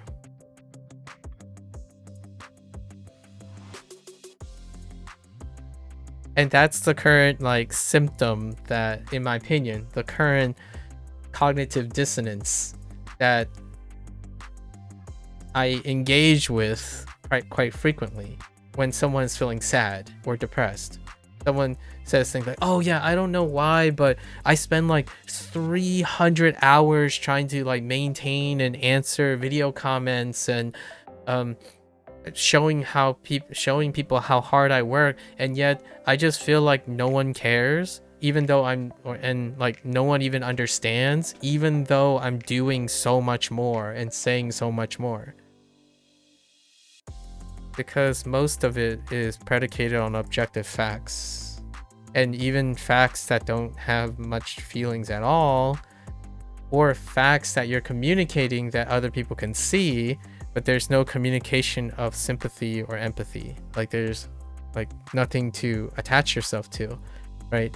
So how do you might be saying, like, one might argue, well, that's not the, you could see why this is important. Yes, I do. I can give you examples why having objective facts without any attachment is very important, like therapy or teaching or mathematics or physics. You know, there are quite a lot of things that would be clouded by sympathy and empathy. Loneliness is not what objectivity solves. Like, you do not get closer to someone or feel like you're making a connection with someone and talking to a person if you're talking to ChatGPT, for example. This is what you get. ChatGPT gives you this. And that's functionally good. It's like, unfortunately, like, you could argue, well, that's not what they're trying to do. It's like, I know. They're trying to humanize or give the appearance of humanized conversation in ChatGPT and stuff. I totally get it. And if you're wondering, is this going to make people more empathetic and sympathetic? It will be interesting in the future. But that ties everything together. So the whole idea of why I asked about, hopefully you can answer those questions as you go through the vacation. Like when you get closer to your Mannheim, gotta love when people don't fact check ChatGPT. So here, you know what's ironic about that, Petitious? You need subjectivity. Like, you need subjectivity to want to fact check ChatGPT to make sure that it's objectively correct. Like, that's what I mean by even loneliness, to the extent, like, when people talk to ChatGPT, they don't even care if they can either empathize or sympathize with whatever the information is. They're not even in tune with whether it is right or wrong, or suspicious or not suspicious. There aren't any, like, so how do you solve that? You could use an objective process like the scientific method. You could, like, I'm like, sure, go right ahead. You can use the scientific method. That's one way. The other way is also being empathetic and sympathetic. You've had to correct so many people because of ChatGPT and the blueprints Reddit. Yeah. I got one for you for the ChatGPT thing. And I think I already told Procall that I haven't watched OPM yet, season 3. I will soon if it ended. I'm pretty sure it ended. So we'll go check the situation about OPM, like One Punch Man. Like, I'm really curious about the controversy, like the whole thing. So do you think the ability? Okay. Here's one recently. I don't know if you heard this one, guys, the gaming one.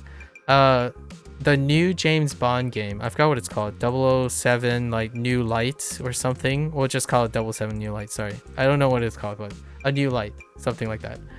And the spec sheet came out. You know, the recommended and stuff. And what happened was it had specs that didn't exist. It had a beautiful chart that was very suspiciously void of personality. You know, those standard PowerPoint charts with bars and lists and like, you know, you have this spec sheet and then you have like bullet points. And then on closer scrutiny, and I legitimately looked at it closer because someone brought it up and I pulled up the official sketch sheet and I like perused through it word for word. Yeah, there are things like the funniest one is, this is really topical, so we'll use this one. A 16, I think it's the 16 GB. I'm gonna say 50. What was it? See, I don't even remember these things anymore. 50, 60? It might actually be a 50. Not a 50, sorry. Like, oh man. I think it's like a 50, 70 or something. What happened was, I'm really terrible with NVIDIA cards, but what I noticed was I had to double check. I'm like, wait a minute. I'm not sure if all of these models have a 16 gigabyte variant. It's, yeah, and I'm pretty sure like the 70 series did not, like a lot of them did not have a 16 gigabyte variant. Or like what was it, another one, like an Intel, oh my gosh, it deals with numbers, which is something that AI can misconstrue a lot, because they mix and match separate neighboring things. So it was like an Intel, I don't know what the Intel thing is, like 14300, like I remember one. It was like 14300K model or something. And there isn't a K model of this. I don't remember what this is, but there's no K model. Like, so how is this chart recommending things that don't exist? That's what's crazy. That's kind of like the scary thing. And there's no confirmation, obviously. Like, if you're saying, oh, this has got to be AI, there's no like evidence. Like there's no like actual causal evidence. These are circumstantial, right? Like, this is not hardcore evidence. This is circumstantial. Like, you could say, like myself, I just illustrated it. Humans, like, I'm terrible at remembering these model names and these, like, which one is which right now, because that's kind of the, honestly, if I had to make an ad hominem argument, that's kind of like what Intel, AMD, and NVIDIA kind of does deliberately. They use their nomenclature in order to obfuscate recycling and rebranding and stuff, right? And here, like, that's pretty alarming. That is absolutely pretty alarming. When you go to a spec sheet, I mean, the irony here is it also tells you how little people pay attention to spec sheets until it becomes a problem. right? This is not great for optics. If I was gonna argue, why would business care? Why do like big business, like, you know, big business would care, is because usually the people that do care are the people that have problems. And the internet, when you have a ember, you can immediately have a forest fire. So, like, the time when spec sheets, in my opinion, if I'm thinking behaviorally, right, I'm trying to sympathize with people who may look at a spec sheet. You're either someone who is going, or you're of these one. The most common one would be someone who is like a benchmarker, who well know that they can see that there are errors, but it wouldn't impact their experience. The other group most likely would be someone who encounters a technical problem, right? Like frame FPS drops and stuff. Then they would look at these spec sheets. And when they discover that, it's like, what the heck is that? Like, that stuff doesn't exist. Then it's a forest fire, you know? When you get that, then it becomes a forest fire. And you know what happened? It became a forest fire. And what I mean is, people who have problems with it will likely start the forest fire. And for myself, I don't necessarily see this as the deal breaker, like a very alarming thing regarding the video game. But when you have an optics where it only selects for people who have problems first, with the behavior associated with the error, then that problem can seem blown out. It can seem overblown. And that's kind of what the internet is very prone to. If your error is associated with something that is only going to selectively enrich for people in a bad mood, then it is very terrifying to do. So this is a forest fire right now. It's like everyone is talking, like what seems like everyone is talking about it, but it's not really everyone. It's those who want to start a forest fire, right? People who are either their job is to benchmark will make a note of this, and anyone who has a problem with this, like someone who's worried that their computer can't run the new 007 game, they would look at the spec sheet. I did not come across this problem because it wasn't even on my radar, like, because I don't benchmark things, nor do I plan on playing this game, nor am I concerned about particular specs. So this stuff is crazy to think about. So how much of your information is subject to these idiosyncrasies? This is a pretty funny one though. It's kind of very poetic. If humans are having problems sorting out the nomenclature, and foreseeably, potentially AI is making these errors, what does that say about how right certain people are about the motivations behind AMD, Nvidia, and Intel making these nomenclatures to obfuscate human decision making? Like, think about how deep that rabbit hole can go. Like, yikes.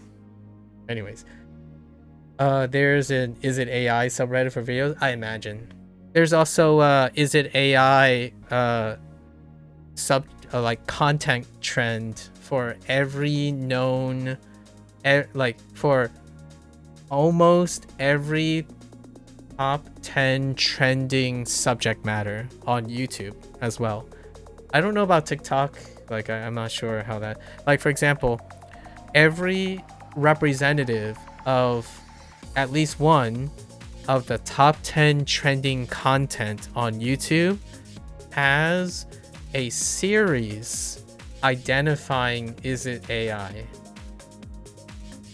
right? So like go on the artist channel, like the artist place, like look up an artist, and they will probably have a like either a budding or trending upward series on them looking at AI and determining if it's AI, right? Off of their experience.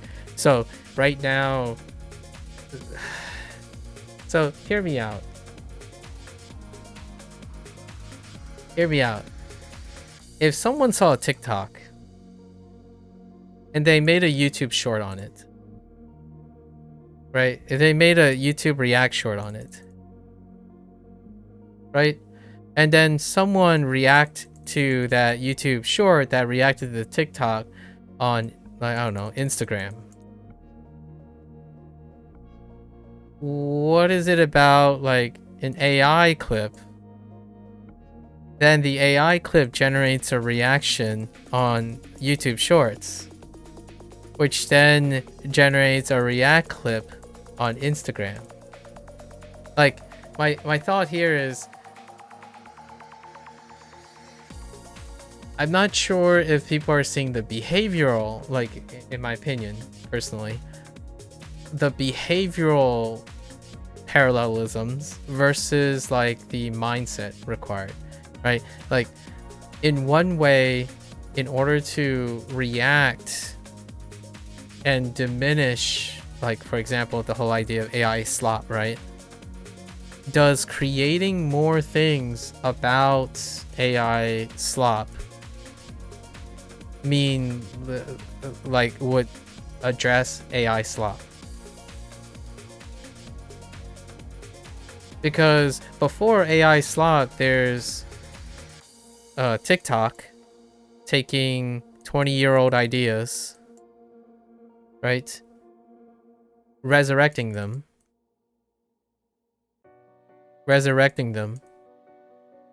Then they hit YouTube, which then has a resurgence of a 20-year-old trend, right? Or like a classic video game, right? OG video game, and then resurrect it in a 20-year period, and then continue to do that. I don't know. There's something really interesting about all of this, like the cyclic nature of how humans interact with each other. I don't know where I'm going with this, other than there are really funny coincidences that are happening, and I'm not sure if I would constitute, like, AI slop, for example, as something that it wasn't going to happen, or technically surrogately hadn't happened before. Right, prior to this, it was taking a trend and remixing the trend. Now we remix it more efficiently, and it's a consequence. I don't know if it's a consequence. Like, here's an compelling rhetoric. What can we do? For example, like if someone asks, "Oh yeah, AI slop. What do you think is a cycle?" It's definitely not reacting to AI slop, in my opinion. When you react to AI slop, I got one for you. Psychology. Let's talk about psychology for a moment. This is hand wavy, Psychology 101. There are certain types of reinforcement. One of the strongest type of reinforcements is positive reinforcement.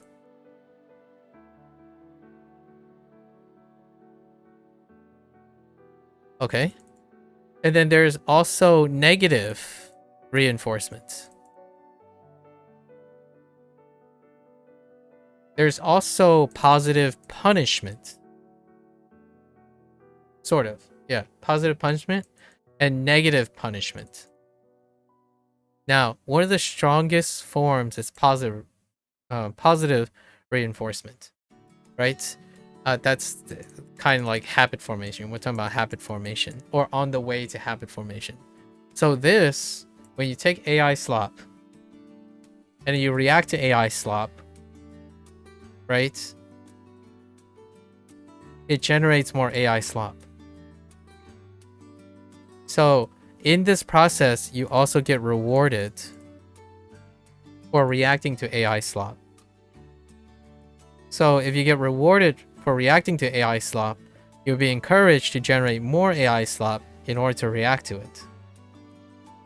It's one of the greatest like motivators to create a habit, right? If you substitute this for TikTok and YouTube Shorts, it's positive reinforcement loop, right? So there's also negative reinforcement loop, like negative reinforcement. So when you generate, when AI slop is generated and you react to it, right? When you react to it, bad things happen.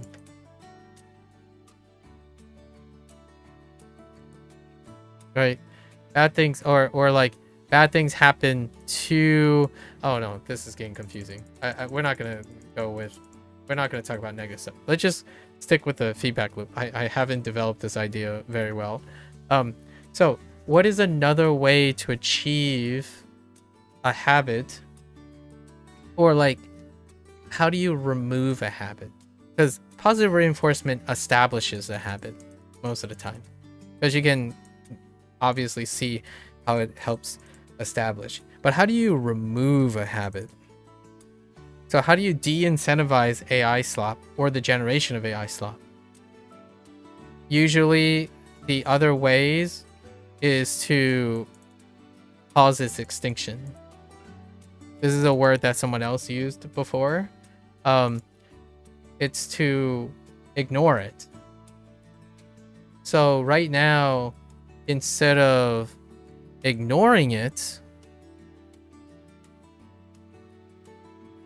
so that it, like, the attention's gone, right? Most people are increasing it. So is it AI subreddit for videos is actually supporting, in my opinion, I know it's a bit controversial, but we're not talking about the monetization and like how much is it. We're talking about habit formation. So like human behavioral habit formation. When you draw attention to something, it is a second extinction. Extinction is second to positive reinforcement. When you try to remove something, you're trying to remove its stimulus. Like you're trying to decouple the things. But instead, people are using positive reinforcement to try to stop the stimuli that creates a habit.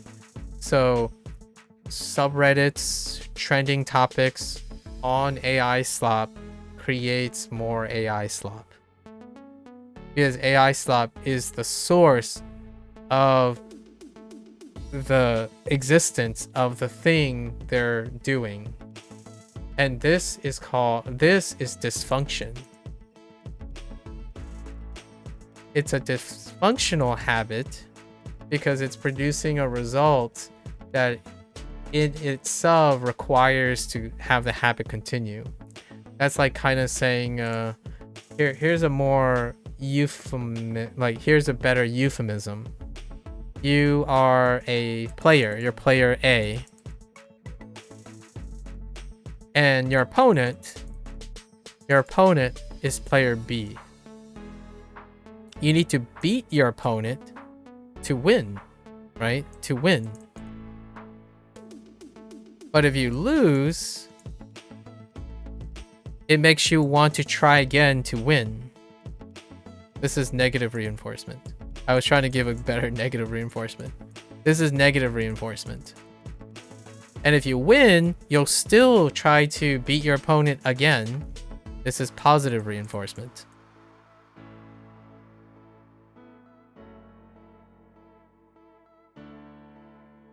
And your opponent is going to do the same. So then it creates the competitive loop. Like your opponent, this would be what we typically refer to as a rivalry, right? And these are very strong loops. How do you get player A to not care about player B anymore? You remove this part.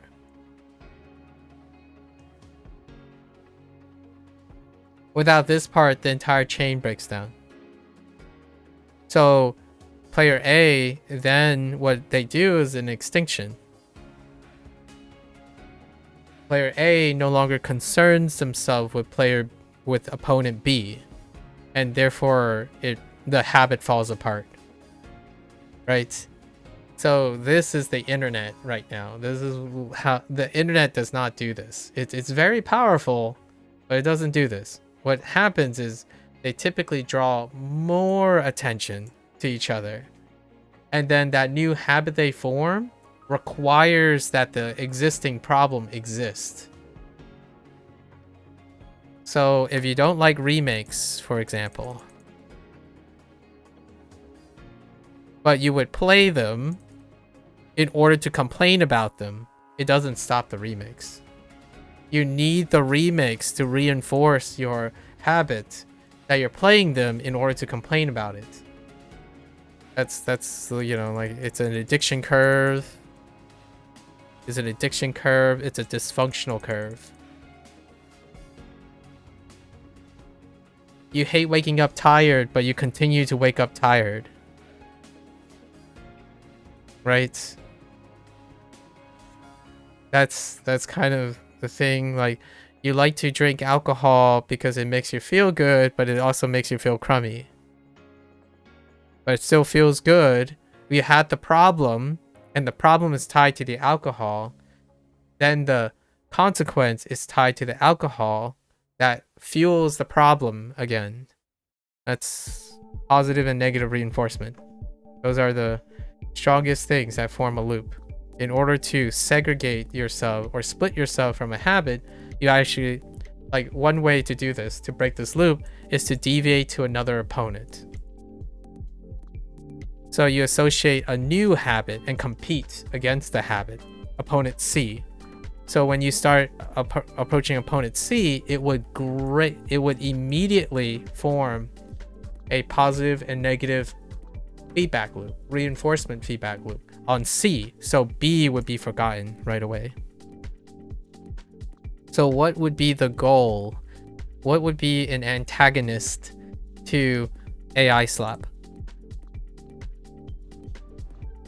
Reinforce human slop. I know I'm calling it human slop, but we got to make it a little bit more like apples and apples as opposed to orange and oranges. So oftentimes you fight positive reinforcement and negative reinforcement with positive reinforcement and negative reinforcement. They are higher in the hierarchy. What does the internet use? They use the other type of thing. Negative punishment and positive punishment. What is negative punishment and positive punishment? If you watch AI slop, right? If you watch AI slop, then you say you feel bad, and then you make yourself like do more work, so you have to filter it. That's positive punishment. So in the future, what is your habit of doing so? You're going to create a habit and expend more time filtering out AI slop because it's a positive punishment. It adds to your workload, makes it more exhausting, and AI comes up and you acknowledge it exists constantly over and over again by filtering it. So you click don't recommend, don't recommend, don't recommend. It'll still make you feel horrible because you're still reinforcing the idea that AI slop still exists. So as AI slop continues to exist, your habit is going to continuously reinforce dealing with AI slop. Negative punishment is you remove the thing. You like try to, oh, okay, I might have these two backwards, but they're both kind of very similar. So a negative punishment would be like,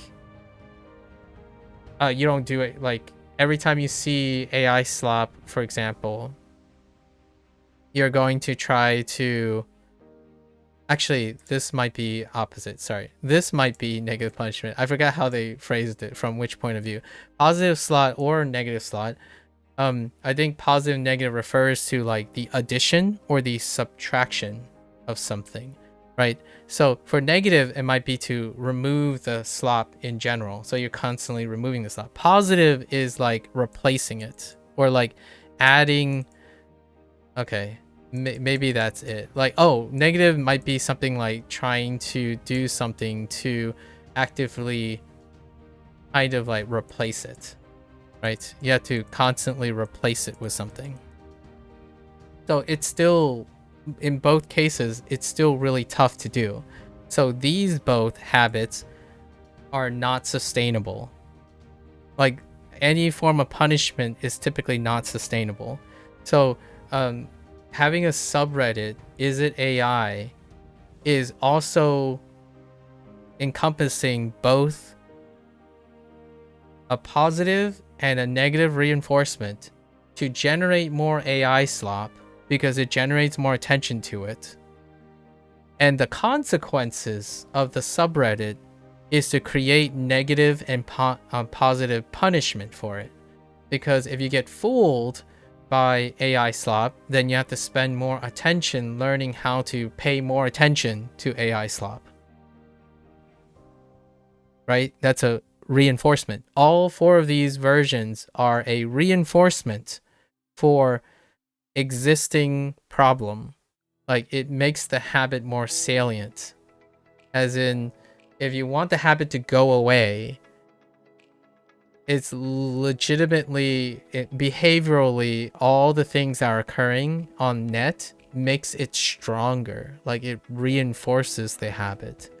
And that's kind of one of those things that are really weird about the AI thing at the moment. Yeah, I don't have all of this like mapped out really well because I forgot what. I'm pretty sure positive means it's addition, and then negative means it's subtraction, and then there's reward or reinforcement, and then punishment involving like it's a bad thing. So there's good things that happen to it, bad things that happen to it, and whether it adds or subtracts from it. Is to create a habit. So all of these involve reinforcing a habit. So basically AI is here to stay.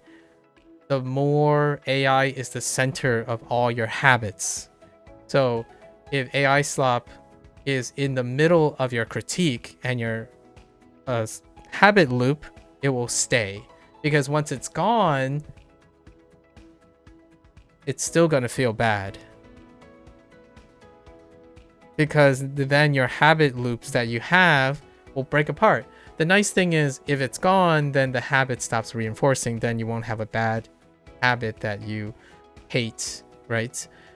Alternatively, to remove habits, you must remove the thing, the attachment to it. So all your behaviors that are dealing with AI has to be curtailed or like carved, and that's using extinction. Like you're trying to separate yourself. So for myself, how do I feel better with AI? I interact with it less and less. Now the question is, what can you do if AI is just thrown in front of your face every single time, left and right? You can try to create competing habits that supplants it. And that's where someone argued with me. I think James argued with me about open source and Duolingo and all that stuff about who Duolingo is competing with. When I'm talking about habit formation, like especially for language learning, it's a competition. It's like a way to compete with positive reinforcing things is to create an even more stronger competing positive reinforcing habit. And one of them is, how do you go against like fact checking, for example, right? Emphasize how important human fact checking and rewarding it is, and reward human fact checking, not draw more attention to the lack of fact checking. I know, fictitious, that it's still concerning to be aware of how people don't check ChatGPT's like facts and whatnot. When we're concerning people who don't fact check, positive reinforcement, however super rare, like it's hard to form a positive reinforcement loop. Negative reinforcement is a little bit better, like more accessible, as in like you can tell them, oh, like what happens when you get something wrong, like then you'll predicate all your decisions on that. It's like, but if you do fact check, that won't happen. Negative reinforcement. Positive reinforcement would be something like, wouldn't you be impressed if you can catch machine learning, like ChatGPT making an error? And that's what like the fun people are doing, right? They're trying to like test and challenge ChatGPT, and those are positive reinforcements. So whenever there's like something that shows up, like what is stronger against AI? What is the strongest impression against AI? Every time a group of fun hackers or like people who mess around with technology post how they got Grok and like ChatGPT to misbehave, and immediately it causes the AI companies to suddenly signal a critical problem or something like that, because it's positively reinforcing. It's demonstrating what humans can do that is competing with it. And it's a positive feedback loop because most people can relate to it. It's another habit that they already can relate. When you're criticizing and trying to negate something by drawing more attention to it, it's usually going to give you awareness of the problem, which is great, by the way. You still need to do this loop to create the awareness. Like right now, we're in the awareness loop. However, when it is the only source of habit formation, then awareness is as far as it gets, and awareness propagates the habit for better or for worse, right? It is only when you have a competing habit that is more attractive by positive reinforcement that we may see different changes. And for myself, I can't do anything about it, obviously, but I'll still try to do something about it. Like I know how oxymoronic that sounded. So for me, whenever someone says, oh yeah, what's the point of learning another language? We're gonna take it back to language learning now. What's the point of learning another language if AI can just translate everything for you, and you won't have to talk to someone else by making wrong language things? And my first thought is, I find it incredibly satisfying when someone talks to me in their own voice, and I think it's very beautiful that they can also show that they're doing something very difficult. So I expect that they might make errors here and there, but it is far from feeling like that person is compensating for their lack of knowledge using an AI translation model. Right? So what happens then is that person will associate the habit with a great reinforcement tool. And that great reinforcement tool means that they can embody both the negative reinforcement. The negative reinforcement is making errors and then wanting to improve on your language. That's a negative reinforcement. And then positive reinforcement is coupled with the negative reinforcement. Not only do I tell that person that I expect that someone who's learning a language will get negative reinforcement, as in they will make errors and they'll stutter and stuff, which prompts them to learn even more about the language. They are also expected and honored and rewarded for doing such a difficult task in which it would produce negative reinforcement. But then that person would likely then go back to doing that habit. And what did it do? I stopped there. It didn't say anything about AI translation. Like, in that loop that I'm talking to that person, it removed the incentive to even pay attention to the AI loop. So you have two separate loops, but the idea is you draw the greatest attention, if not exclusive attention, to the habit you're trying to form, not to use the other habit as a form of punishment. Like, I'll give you one last example about language learning, right? And this happens a lot, and it deals with the whole AI thing. Like synthetic voices. Synthetic voices versus like native voices, which is AI related. I don't have a problem with this. However, there is a dysfunctional loop that exists in language learning. And technically, people can accuse me of reinforcing it, right? Because I don't necessarily have a problem with it. A lot of times, people think of these things as two separate loops. So they loop back around on itself. Right? If you listen to native voices, it'll prompt you to learn something, which would produce a reward, right? And then it would feed back and cause you to learn more from native things. But this reward also exists here.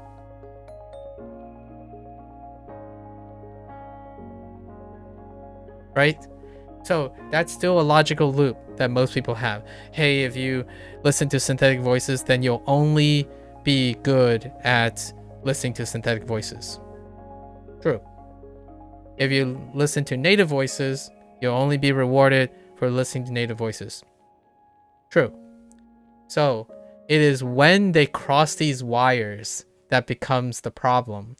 Because when someone who listens to native voices, right, goes and concerns themselves with a synthetic voice, this becomes a negative reinforcement, or not even negative reinforcement, it's negative punishment.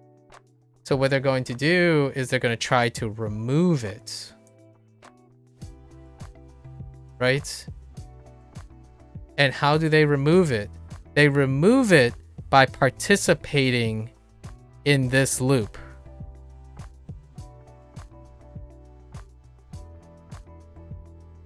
Now, what has happened here?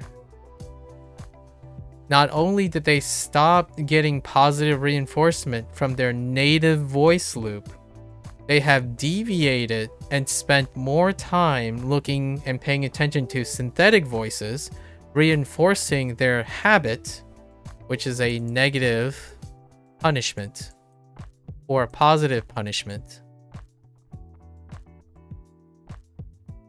for this. So not only did they abandon, so the extinction is happening with their native content, they spend more time reinforcing a habit attacking synthetic voices. This is the stuff that I typically encounter on like people who spend ample time attacking this in order to demonstrate that native voices is good. Like they analyze, process, criticize, critique synthetic voices a majority of their time. It becomes a majority of their time, and whatever they used to do is a minority amount of time. So they know more. In order to criticize this, they spend more time stooping in the cycle that they have, using a negative and positive punishment loop. And if I were to demonstrate how I go about this, I see this is my loop. So this is a different loop. My loop is, if I have a synthetic voice, I go to a native voice and come back. If I started a native voice, it goes to a synthetic voice and comes back. So my loop includes both of those things. And then the reward is attached to when I go through the entire process. So yes, someone would say, well, this is less efficient. I agree, because now I'm learning about this and this at the same time. I'm devoting time to this. But what I'm not doing is that last loop. which is a person who says this is less efficient and it's useless, it's a waste of time, is also the person who's spending more time using negative and positive punishment for interacting with the synthetic loop. So that's kind of a really like dirty TLDR about habit formation, but it's more like the reinforcement stage to leading to a habit. So when I go back to what you said, Fictitious, about is it AI, that subreddit will create in my opinion, will likely contribute to a whole generation of people who incentivize creating more AI content in order for it to be scrutinized so that they can get the reward and benefits of having a subreddit revolving around it. So in order for that subreddit to be sustainable and entertaining and habit forming, there must be AI slop for it to critique, for better or for worse, right? Like it can end up becoming a game. It might even improve, hear me out, it might even accelerate and improve AI slop into AI meh or AI good.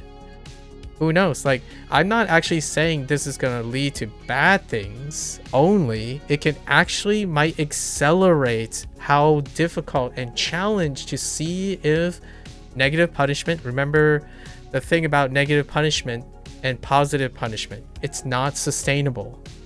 Like in habit formation, this applies to companies. So it can still work, but not in the way that will make the people who run the subreddit any happier, in my opinion. It will be at the cost of them. So now it's a chicken game. It's a who's going to give up first, right? It's a sustainability game. So I am not saying it might not, like it may or may not work. Or I am saying it may or may not work. I'm not saying it's not going to work. Now the question is the company going to constantly respond to positive and negative punishment in order to make AI even harder and harder to detect, right? Which improves the bottom line and base level of AI content. It accelerates how good AI content, quote unquote, good it can become, while the subreddit people will also use the positive and negative punishment to get better and better at detecting AI. So on my outside, when I'm outside of this, right, I have a loop that would include AI or include the thing. My first thought is, well, whatever they do against each other, I benefit from it. My loop gets more efficient. The better the synthetic voice gets, the better the native voice gets. So in a way, when someone asks me how am I not upset about this? How am I not upset that, you know, there's better things and worse things and whatnot? Like, well, I'm not creating a habit loop which doesn't take advantage of both of those things.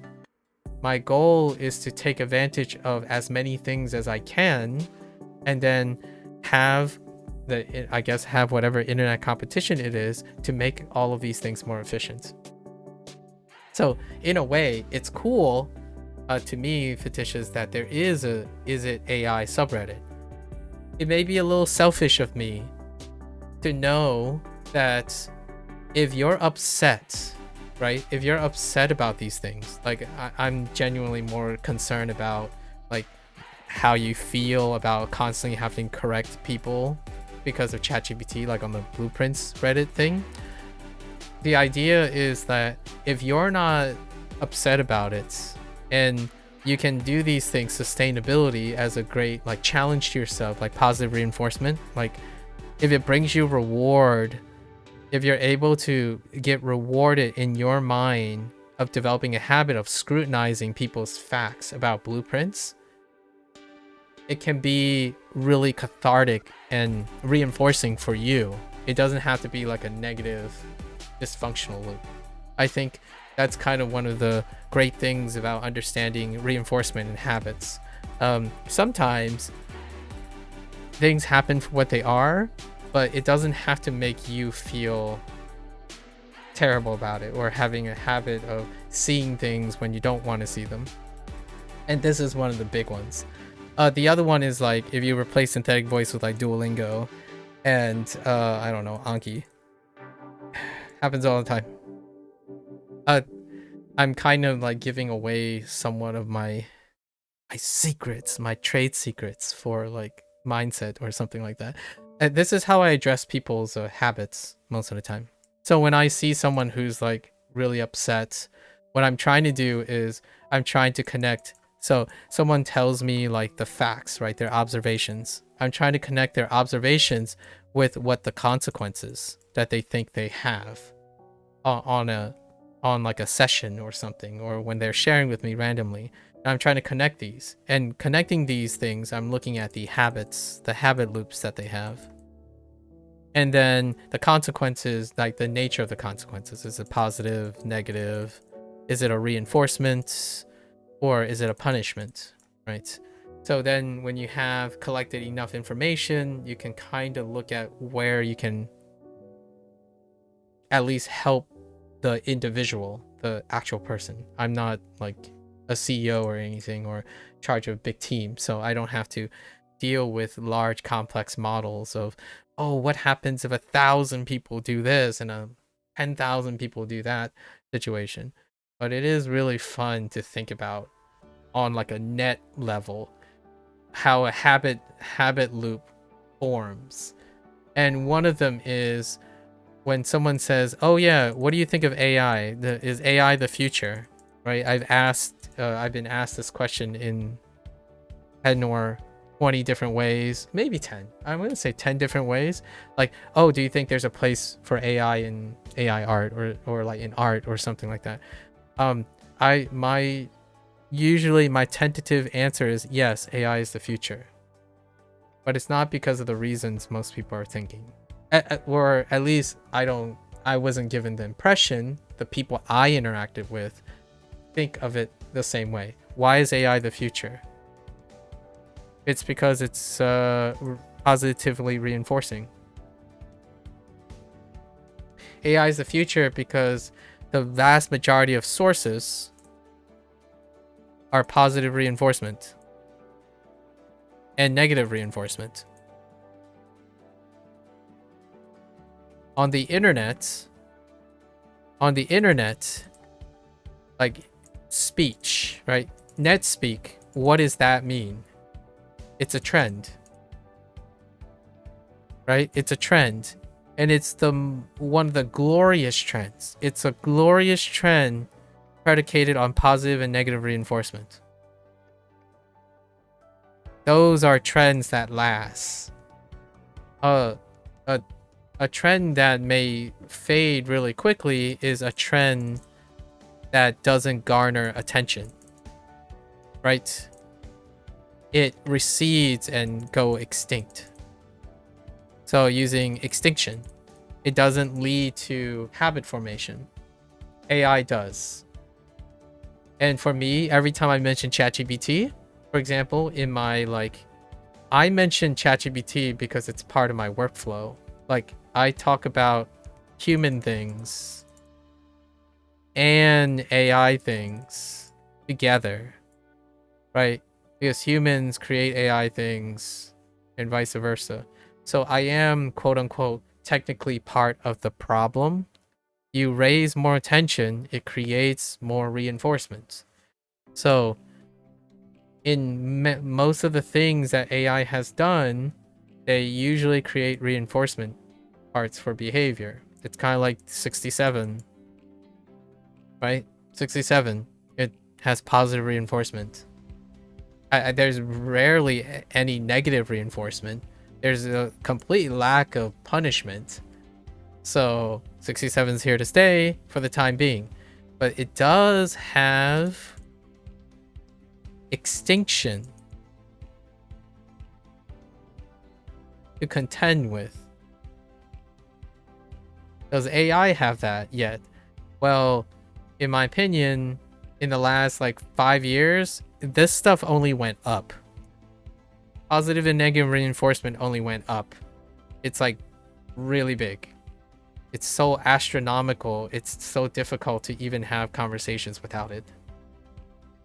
So yeah, like I can't even learn. I can't even have language learning without encountering AI. I can't do art without encountering AI. So for myself, instead of making it a punishment, I use it. I use it.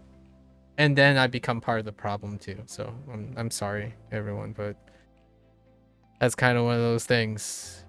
I prefer to not spend the vast majority of my time focusing on efforts on negating things that other people already spend most of their time negating. Right. Anyways. Alright, now we're gonna go back. I am going to be, you know what? I'll probably finish the Persona 5 like thing tomorrow. I don't know if I'm gonna get to Persona 5. But we're gonna finish the third palace recording. It's probably gonna be optional for today. What time is it? 10:20 p.m. Nope. We'll push Persona 5X till the following day, right? It's not like people will watch those things anyways. Okay. Haji. Let's see. Thanks for sharing, guys. Thanks for sharing. Wait. And then there's one last thing. Is sympathy ever unavailable apart from sociopathic situations? I missed one comment. Is sympathy ever unavailable? I have no idea. Oh, here's one. Oh, no. I can make an argument for that if Procall, if you're still around. If you're asking, so here's an interesting, man, I should have been using my pen because I wrote so much with my mouse. Why am I using it? So just to make sure I answer all of Procall's thing that sparked all this. He was asking, is sympathy ever like not available, right?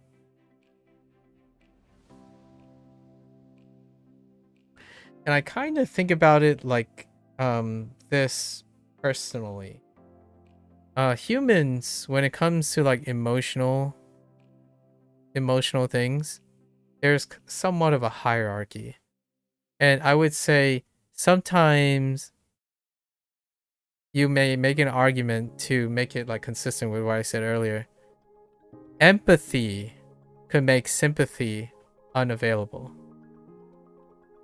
If I had to like really scratch my brain, is sympathy ever unavailable? If someone is incredibly empathetic, you might not get sympathy. And my argument here is, if I had an example, would be something like, the reason why I'm saying this is sometimes I talked about how sympathy has an injection of objectivity. How I defined it, so not how other people defined it. Sympathy is often, as empathy fades, objectivity complements sympathy in order to, you know, make it available, right?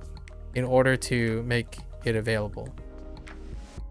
So sympathy, well, when empathy is there, you usually aren't incentivized to be sympathetic. As in, there's no need to be objective, which is part of combining these two.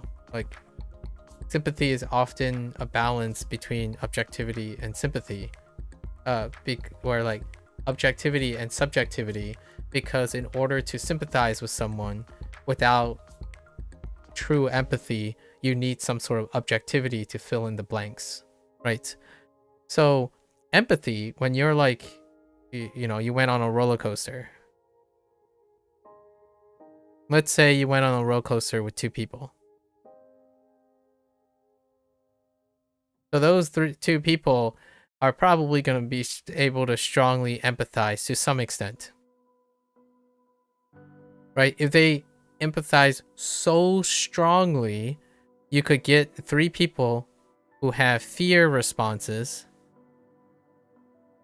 and believe roller coasters are dangerous.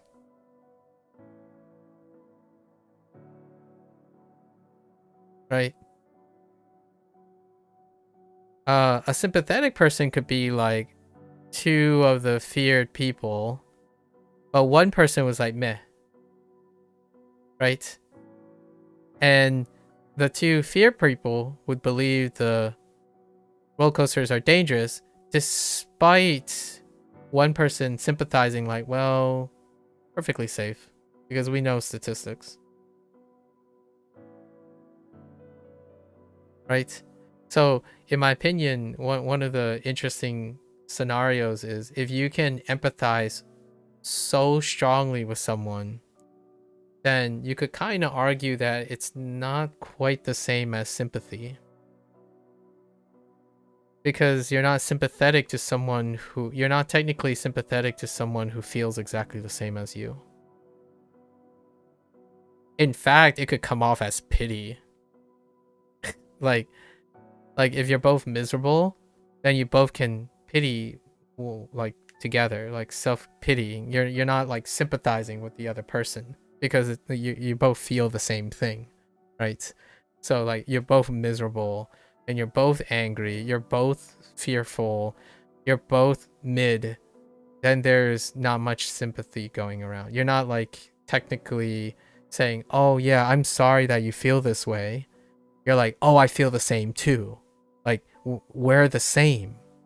So then it becomes less about sympathy, but it becomes more about empathy. So, but I don't think they're exclusive to one another. It's kind of like a number line. But Prokal was challenging me to saying if it's ever unavailable. Like you can't sympathize with someone. Well, it's very difficult to sympathize like toward, like, express sympathy towards someone if you literally feel the same way. But I don't know how often that happens, if it is possible. Where like, oh, I sympathize with my twin's plight who experienced everything that I felt. So I would suggest that they look at car crashes statistics again. It's like, but they would be thinking exactly the same thing. So why would I say I'd be sympathizing with them? They would be doing the exact same thing I'm doing. Or like, oh yeah, that movie was so scary, and everyone's like, yeah, it's really scary. And there's no like, you're not like saying, oh, I sympathize with how you are scared, but I wasn't scared. So that's why you have my sympathies. I wasn't scared. I kind of felt it a little bit, but you know, that kind of thing. Maybe that's an argument for that. I was trying to put it in my diagram, or trying to be consistent with what I said earlier about like the balance. It's a scale, right? True empathy is like quite legitimately telepathic in some nature. I didn't separate empathy and sympathy from intellectual knowledge though, so that's something people could weave in. Like if you empathize with someone but have different realities, like, can you truly empathize? For example, can you empathize with someone while accepting different realities? I don't know. I really don't know. Like, for example, if someone thinks the sky feels sad, but it's red, and then someone else feels sad, but the sky is blue, I don't know. That's I haven't really thought about it this way, where like let's let's just say let's accept the fact that the person feels sad, the sky is red. The other person feels sad, the sky is blue. However, it's technically the same sky. Like, for example, maybe color blindness or something. Does that mean that you can still empathize?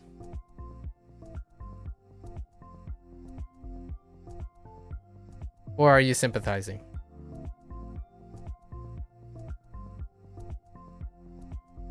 Right? Because the person who can't see red is saying it feels sad, but the sky is blue. This is not true color blindness. It would be yellow, but let's just say, or it'd be like gray. The sky is gray. So often I think of sympathy as injection of some sort of objectivity.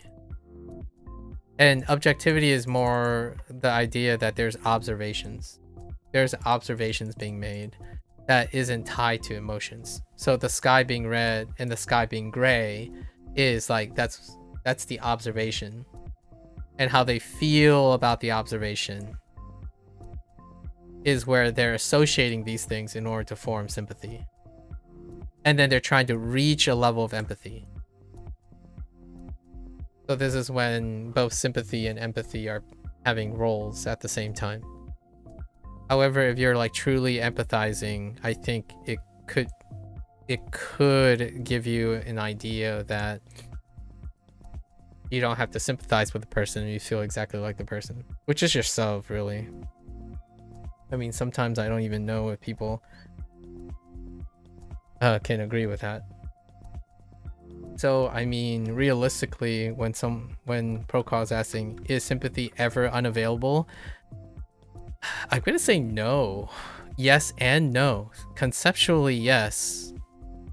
Pragmatically, probably not. I might have to rethink about that in the future. Yeah, I think conceptually, yes. But largely, no. Unless you're talking about yourself. Like somehow you're having an internal monologue or something. 果汁 We're talking about like philosophy at this point.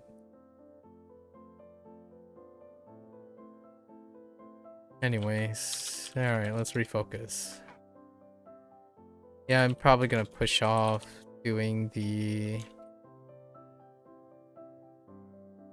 persona stuff until tomorrow. 聴者 There's absolutely no way I'm gonna be able to finish before a specific time.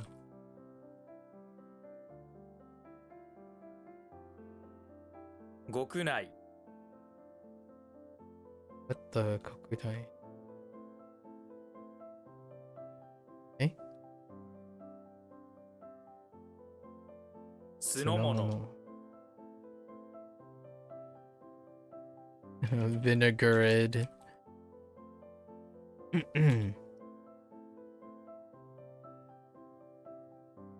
Just stuff, things, vinaigrette things. I usually think about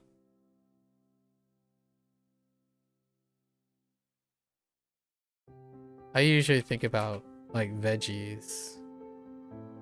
It's vinegar thing. Food is fine, but thing is good. Food is very I mean, it's not even an English word.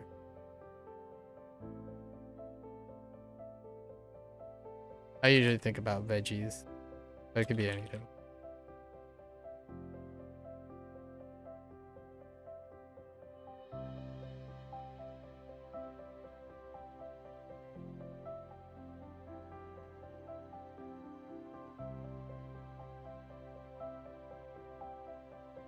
Drunk?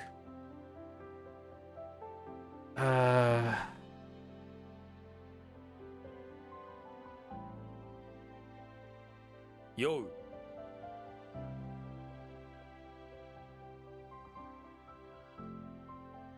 Oh no.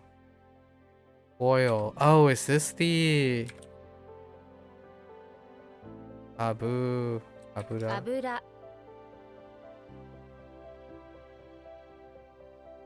事故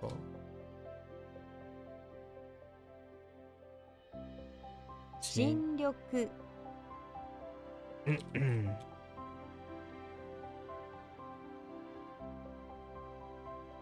Oh, sorry. I'm reflecting on today. We went from vacation to South Korea to history about war and like politics and ideology stuff, then to so oh man.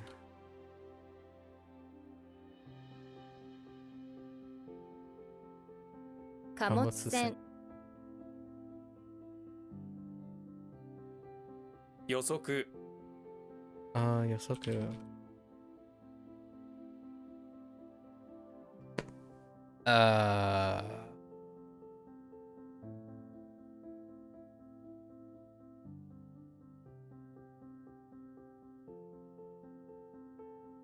heck.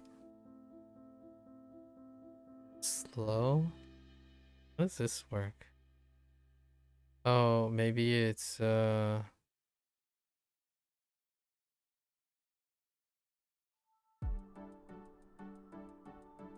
Okureru. Okureru. Why do I think it's okureru? Oh, because it's to be late.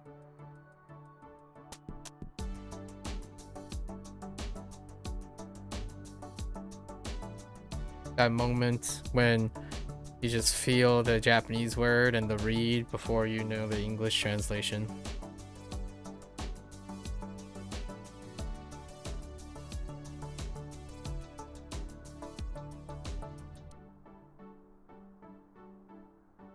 Fukeru.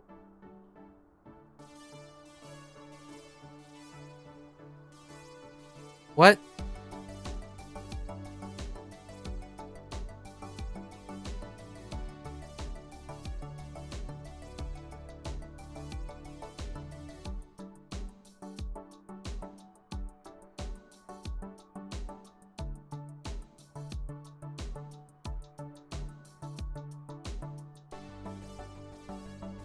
Oh, what am I doing? 真剣 Shingen. 炎症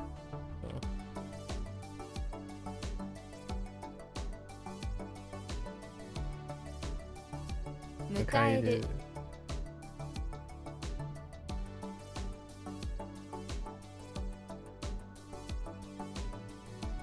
決める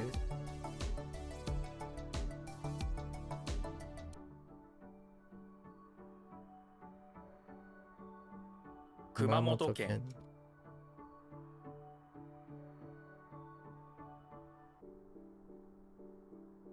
Oh. Ah!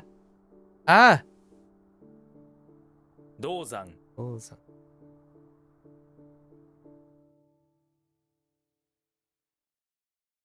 Okay.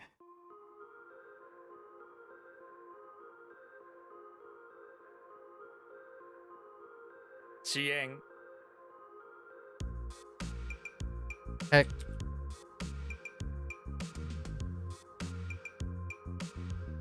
山中湖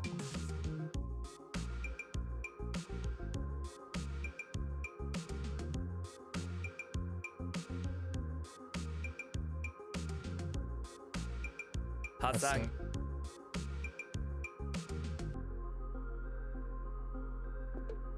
観測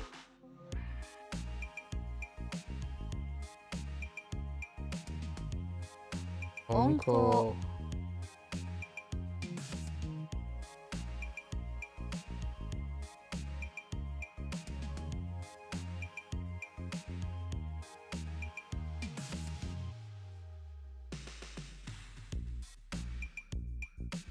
Heck.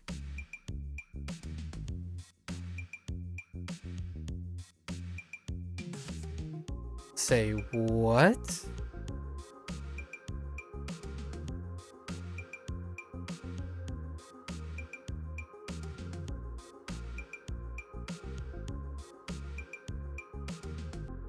Oh, no, wait.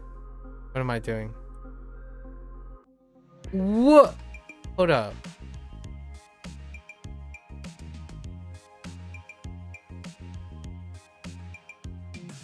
Oh.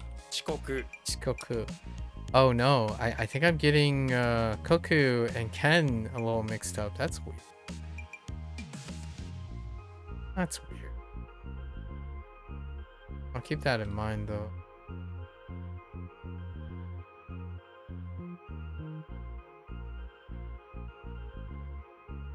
油断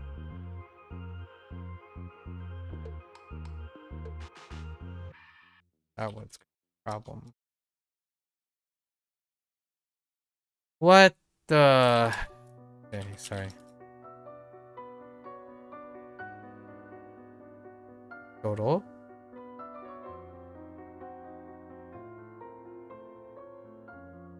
Hmm.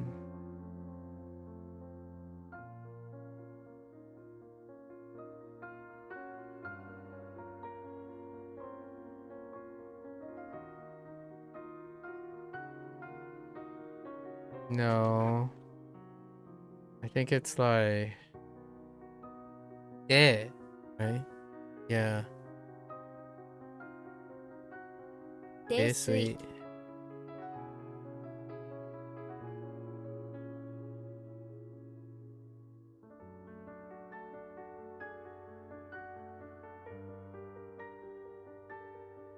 It's gone.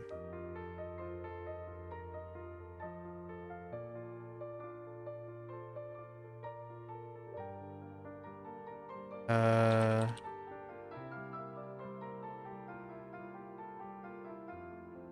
給油 do you?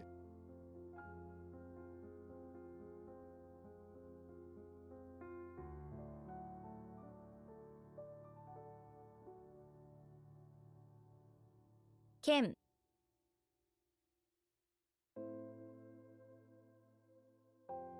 鍋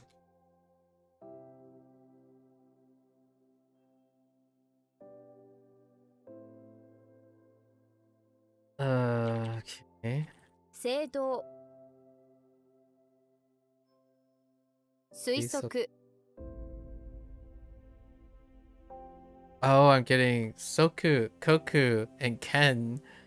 Oh, they all have sabers on the right. I see. Or knives on the right.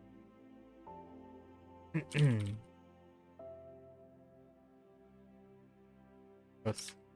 My M didn't actuate there. 親戚汁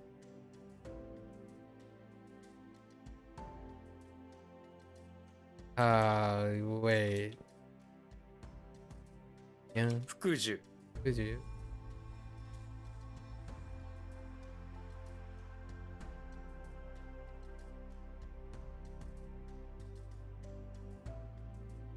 杉 Thingy.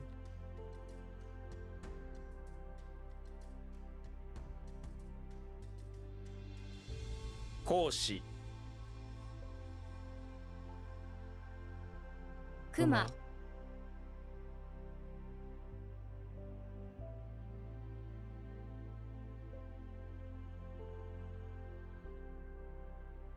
ぬぐう Goo. Okay. 漠然 What? Okay. That one's kind of rough. 長寿 Told you.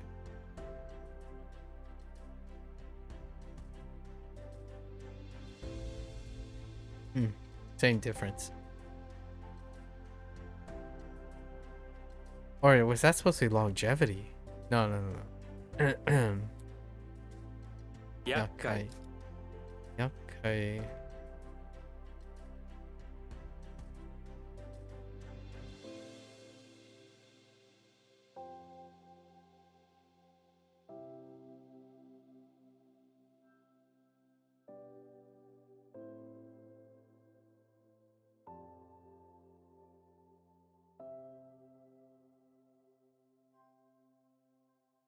Genyu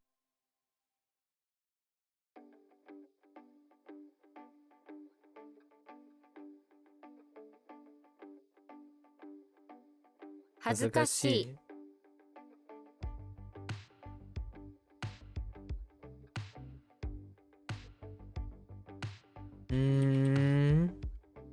寿命。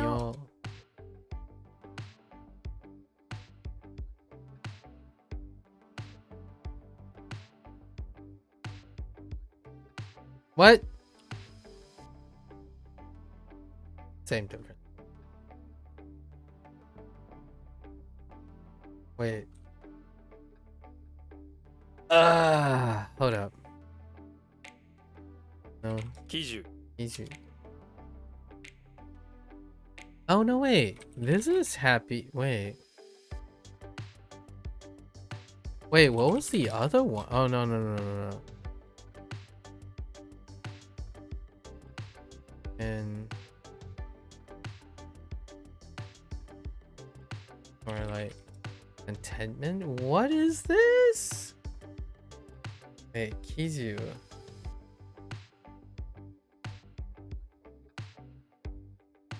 What the Kizu? Oh wait.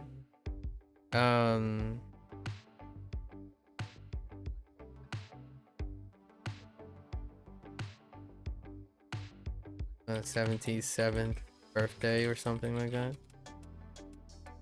That's gonna be a problem. 介入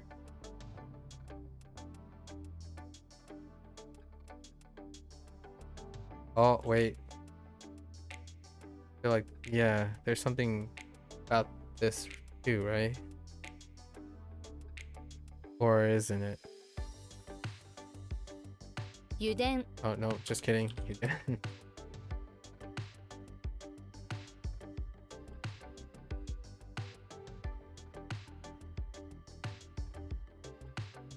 破壊。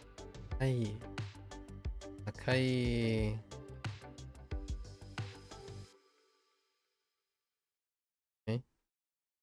剣。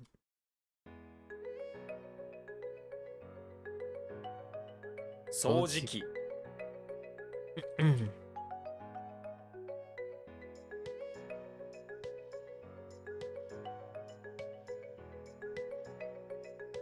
石油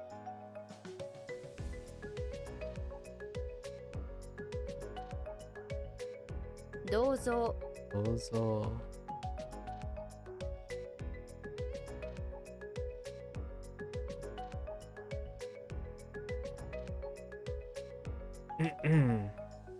I can. 寿司。 Alright, and then we're getting the rest because we already passed all that time. So let's go and grab the rest.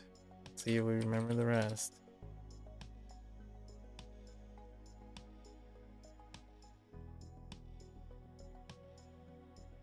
酸っぱい。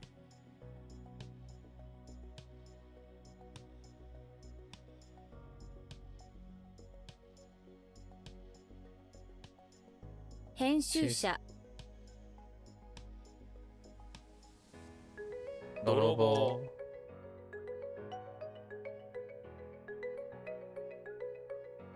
現金。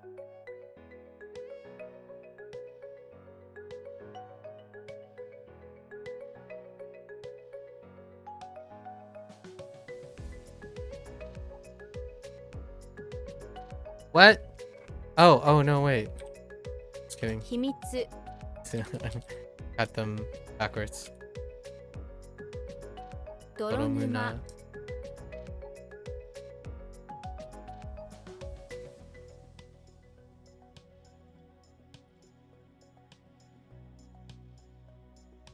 Ah! 厳しい。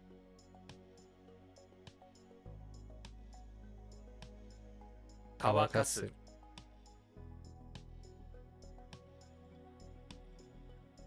掃除する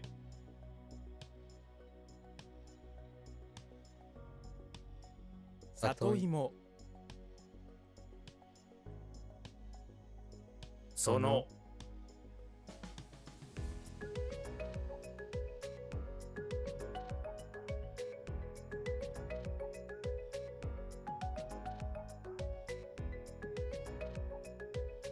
Baku. Oh no. 墓場 Hakaba.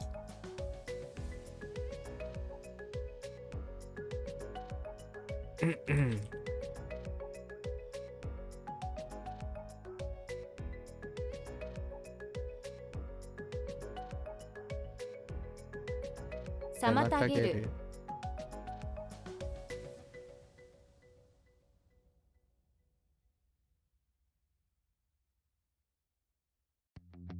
密告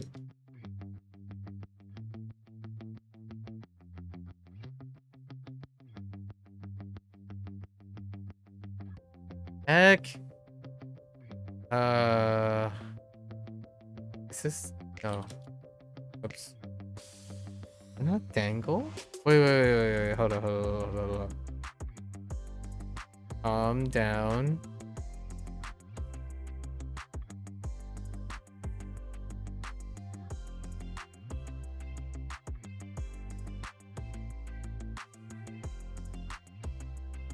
Yeah, it's dangle, right? Okay.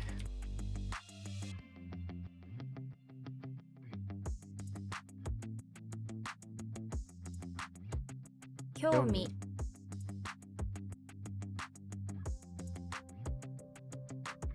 散らかす。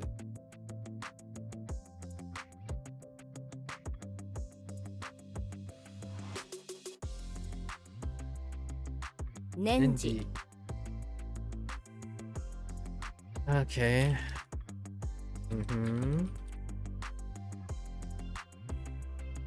天然。華々しい。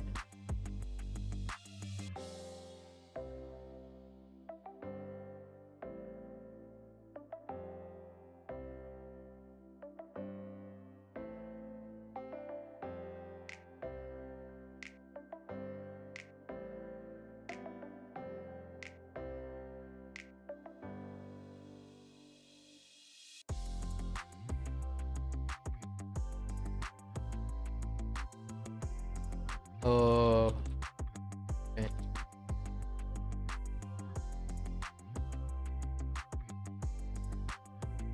小麦粉。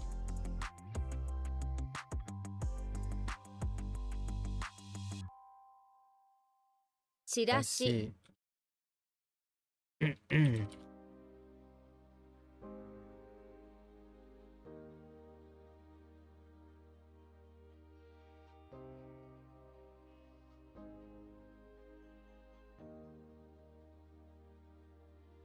覗いて。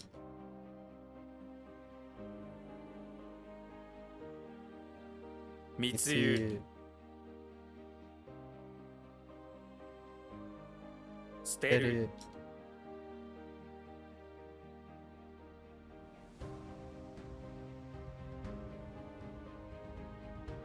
Oops. 散歩する。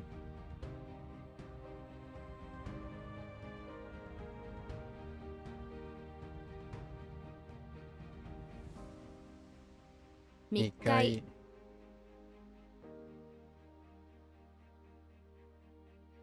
たまる。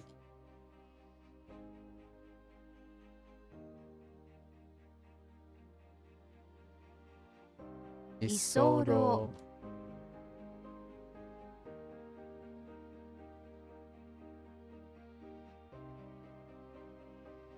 編集する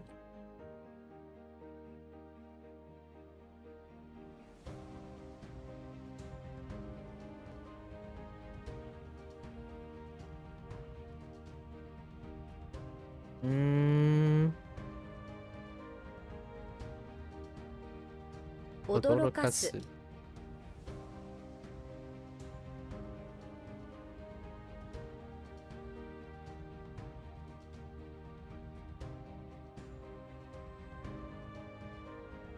What?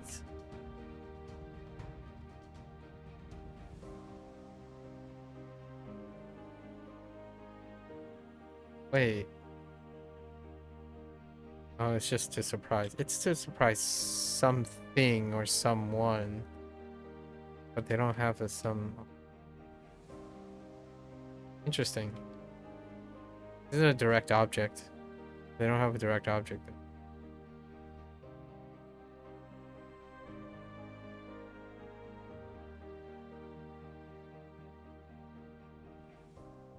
Oh, 不審 Jin. 話す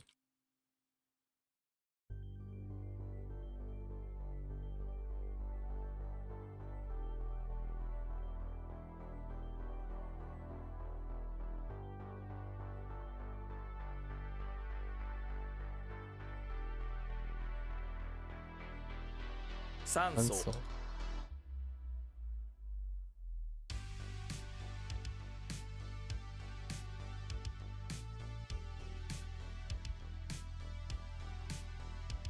What?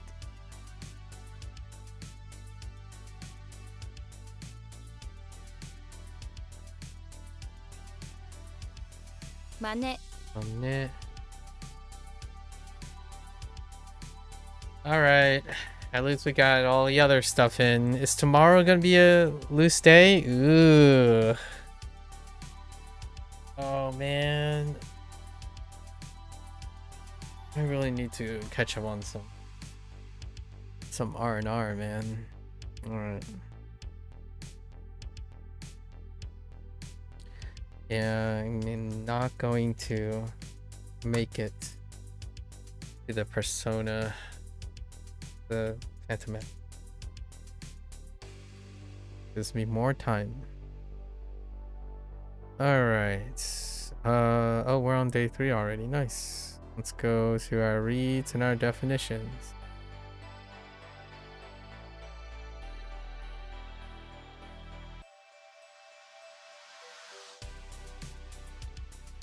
I've just completely blanked. Oh, okay.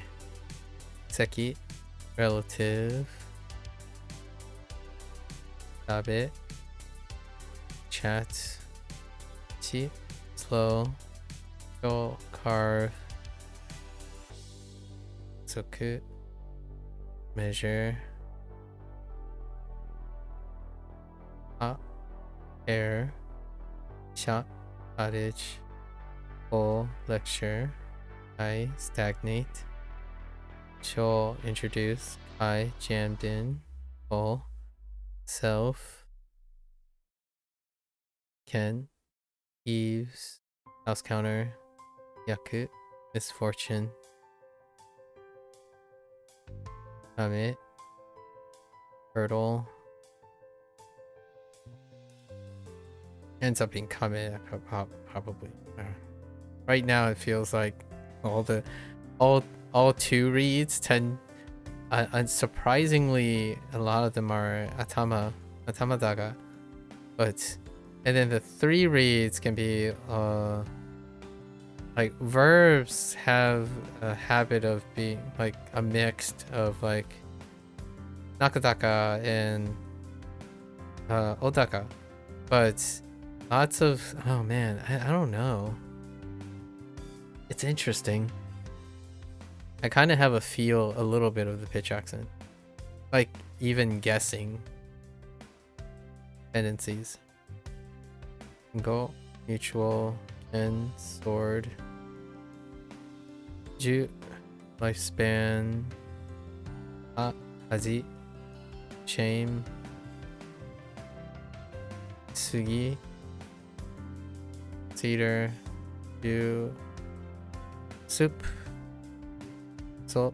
So, and flame, e, sake, kuma, air, namida, airdrop,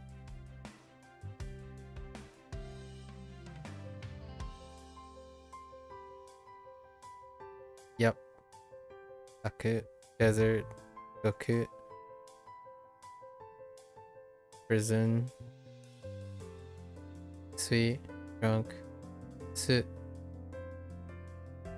vinegar, dull, copper, oh, lake. Ah, I did it again!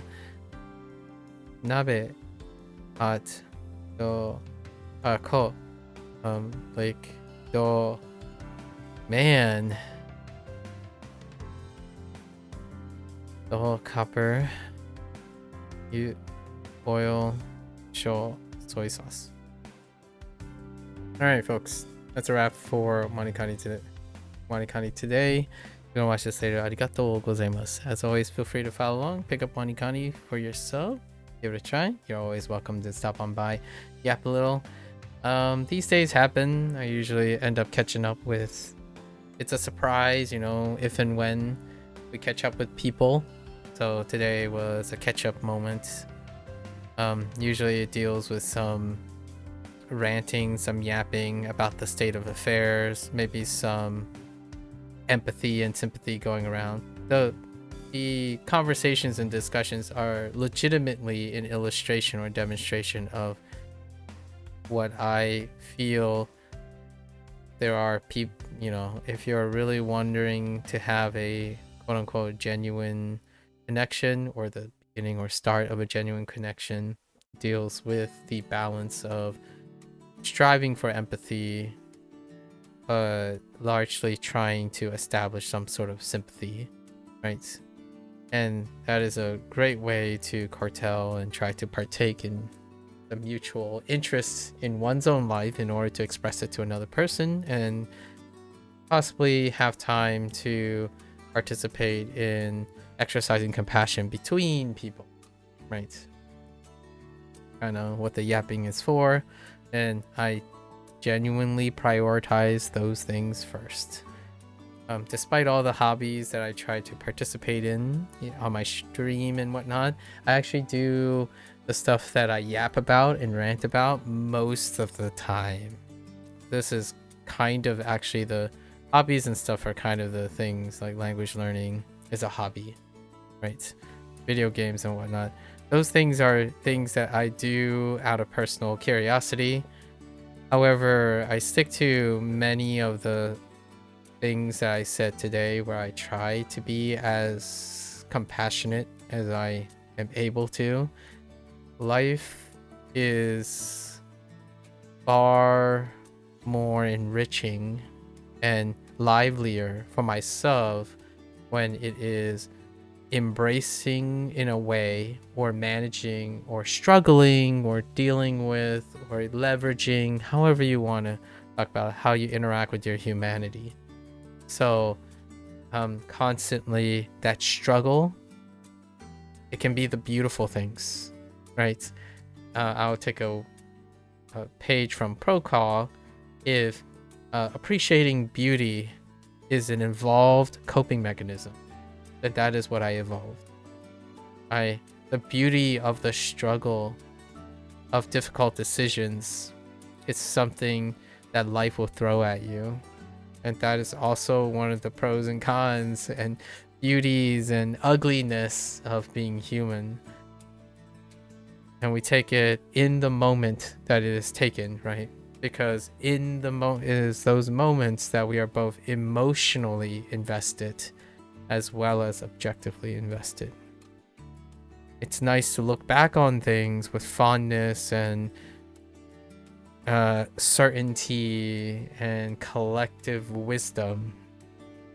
However, rarely are our memories sufficient to empathize with our past. So creating new threads of striving for empathy with people is one of the joys of one of the human conditions, yearning to have a connection that is as empathetic as possible, and then learning how to leverage your experience to be sympathetic, right? And whenever you want to be objective, you can be objective. I mean, I don't think I have to speak for objectivity. It's vastly overrepresented, in my opinion. And when I mean overrepresented, I mean it is far more focused and demonstrated than sympathy and empathy or any form of subjectivity, honestly. That's where you're more than welcome. So until next time, right? Minasan mata ne. Mite kurete arigato. See you guys next time. Thanks for watching. I'm gonna get up, walk around, stretch a little bit, and I'll be back for my Boom Pro session. Thank you.